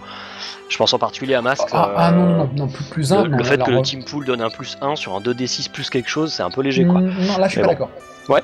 Au niveau des probabilités, là par contre, la différence est beaucoup plus notable. Non, là c'est vraiment pas comparable. Quand tu lances un dé 12 ou un dé 4, t'as autant de chances de faire le même chiffre, alors que quand tu additionnes 2 dés, t'as la belle courbe qui t'amène vers le score un peu médiane qui te rapproche du 7-9. Et le plus 1, ça peut faire la différence. Et ça a toujours fait la différence, je trouve. C'est vrai que le fait que ça soit bien découpé en 3 sections, ça aide. Si c'était juste un win-lose, ça marcherait pas en plus. En tout cas, on a coché la case, on a réussi à parler PBTA. Toujours pour en revenir à Showdown, puisque c'est à ce jeu qu'on joue, je trouve que ça fait du très bon boulot pour nous faire du Senseiya. Après, ça ne raconte qu'un certain type d'histoire. C'est-à-dire que automatiquement, c'est un duel à mort, on est en PVP. Ouais, mais il y a tellement d'histoires qui peuvent finir comme ça. Oui, mais du coup, tu ne peux l'utiliser que pour raconter un certain type d'intrigue. Parce que toutes les valeurs de fraternité et cette définition même de la bromance qu'est Senseiya, tu peux très difficilement le faire avec ce jeu-là. Ouais. Il faut une partie plus traditionnelle avec le meneur et les potes qui se serrent les coudes et qui se sauvent la mise. Note que toi et moi, on sait à quel point c'est difficile de rendre l'ambiance Senseiya dans Senseiya. Si tu prends n'importe quel film ou n'importe quel story arc et tu te concentres sur un personnage, il y a assez peu de joueurs qui seraient satisfaits de jouer ça. Même Seiya. Où tu passes les 3/4 de ton temps à régène pendant que c'est aux autres de briller, et ça peut être très long, quoi. Moi je suis pas totalement d'accord, parce que les PBTA font que déjà tu joues avec des gens qui sont fans de tout le monde à la table, enfin de préférence, et qui prennent plaisir à découvrir aussi ce que font les autres, y compris quand ce sont des antagonistes patentés. Yeah. Donc, à partir du moment où Senseiya... Faudrait un vrai PBTA avec des playbooks sur Senseiya, ça serait cool. Shonen World est intéressant, et c'est pas le seul jeu intéressant. World Wide Wrestling est intéressant. Worldwide Wrestling... Vas-y, toi. Vraiment. Worldwide Wrestling. A des idées intéressantes aussi. Ah oui. Et il y a aussi pas mal d'autres jeux, Dragon World, qui a son spin-off français pas pareil, inspiré d'eux, qui s'appelle Medieval Mayhem, qui a aussi qui a des idées intéressantes. Mais étrangement, pour le moment, c'est pas vers un PBTA que je me dirige pour faire du Senseiya. Pas assez crunchy. Là déjà, je vais répondre à la question pourquoi je fais pas du PBTA, mais je vais pas rentrer dans les détails parce que j'ai pas non plus envie de trop me mettre dans la lumière en disant je vais écrire un jeu Senseiya et qui émule aussi du DBZ. Oh merde, je viens de le faire. En ayant différents curseurs à changer qui ont toute leur importance. Mais just do it, mec, tu sais très bien que la communauté attend que ça. Mais je suis pas seul, puisque rappelons-le que ce jeu est joué dans le cadre de la Burn Your Cosmo Jam, et il y a des jeux Senseiya qui sont en cours d'écriture. J'espère que vraiment il va y avoir des merveilles, parce que honnêtement, actuellement j'en ai 16 des jeux de rôle qui cherchent à émuler Senseiya, et il y en a aucun qui est vraiment bien. 16 ? C'est énorme. 16. Ouais, mais j'ai commencé à taper dans les jeux en japonais et en espagnol. Parce que j'ai la chance de parler un petit peu des trucs. Et en fait, alors, moi j'ai fait comme toi, j'ai cherché en italien et en espagnol, et en général, ce que je fais, c'est que je vais chercher la fiche de perso. Quand j'ai vu les kilomètres de compétences... Mais on sait jamais, ça peut être néanmoins un bon jeu, on ne sait pas. Ah mais je nie pas, mais ça n'est pas ce que je cherche. Ouais. Ce que je veux dire, c'est... Alors, sans aller jusqu'à un full story game, le PBTA est-il un story game ? Vous avez 2 heures. On a déliré là-dessus avec Romain d'Huissier, lui il a besoin de mécanique, il a besoin de savoir quand la mur se casse. Ouais. Mais enfin je dis ça... Il a besoin que ça soit pas sur une décision, que ce soit le dessin qui le dise, quoi. Je dis ça, mais le jeu sur lequel il bosse en ce moment m'a surpris, m'a beaucoup surpris, et j'avoue que je suis assez impatient de voir ce qu'il va faire avec, puisqu'il écrit les paladins du Zodiac. Oh yes. donc motorisé par Paladin. Et Paladin, ça simule pas l'usure des Klaus, ni le stock de Cosmo. Donc reste à savoir. C'est intéressant. Peut-être qu'il va rajouter White Mill House Rule qui rend le truc plus crunchy. J'espère que ce jam va vraiment cartonner. Je suis vraiment très très pressé de voir ce que les gens vont prendre. On n'est pas très nombreux parce qu'il faut pas se leurrer. DBZ continue de réussir son comeback à chaque fois avec des jeux vidéo de très grande qualité et... Qu'est-ce que c'est beau, Broly Super, mais c'est tellement beau! Ça aurait mérité d'être mieux écrit, mais c'est très beau. Mais Senseiya à côté, Senseiya Show, petit succès. Lost Canvas c'est génial. Lost Canvas c'est génial. C'est ce qui est la meilleure chose qui peut arriver. Jusqu'à la dernière goutte du dernier Gaiden, c'est exceptionnel. Ça tue. Lost Canvas ça tue. Mais je sais pas. Moi j'ai ma petite affection pour Senseiya G Assassin malgré tout. Parce que je va savoir pourquoi j'arrive à comprendre le langage graphique de cet auteur, je ne sais pas pourquoi. C'est pas facile. Hein.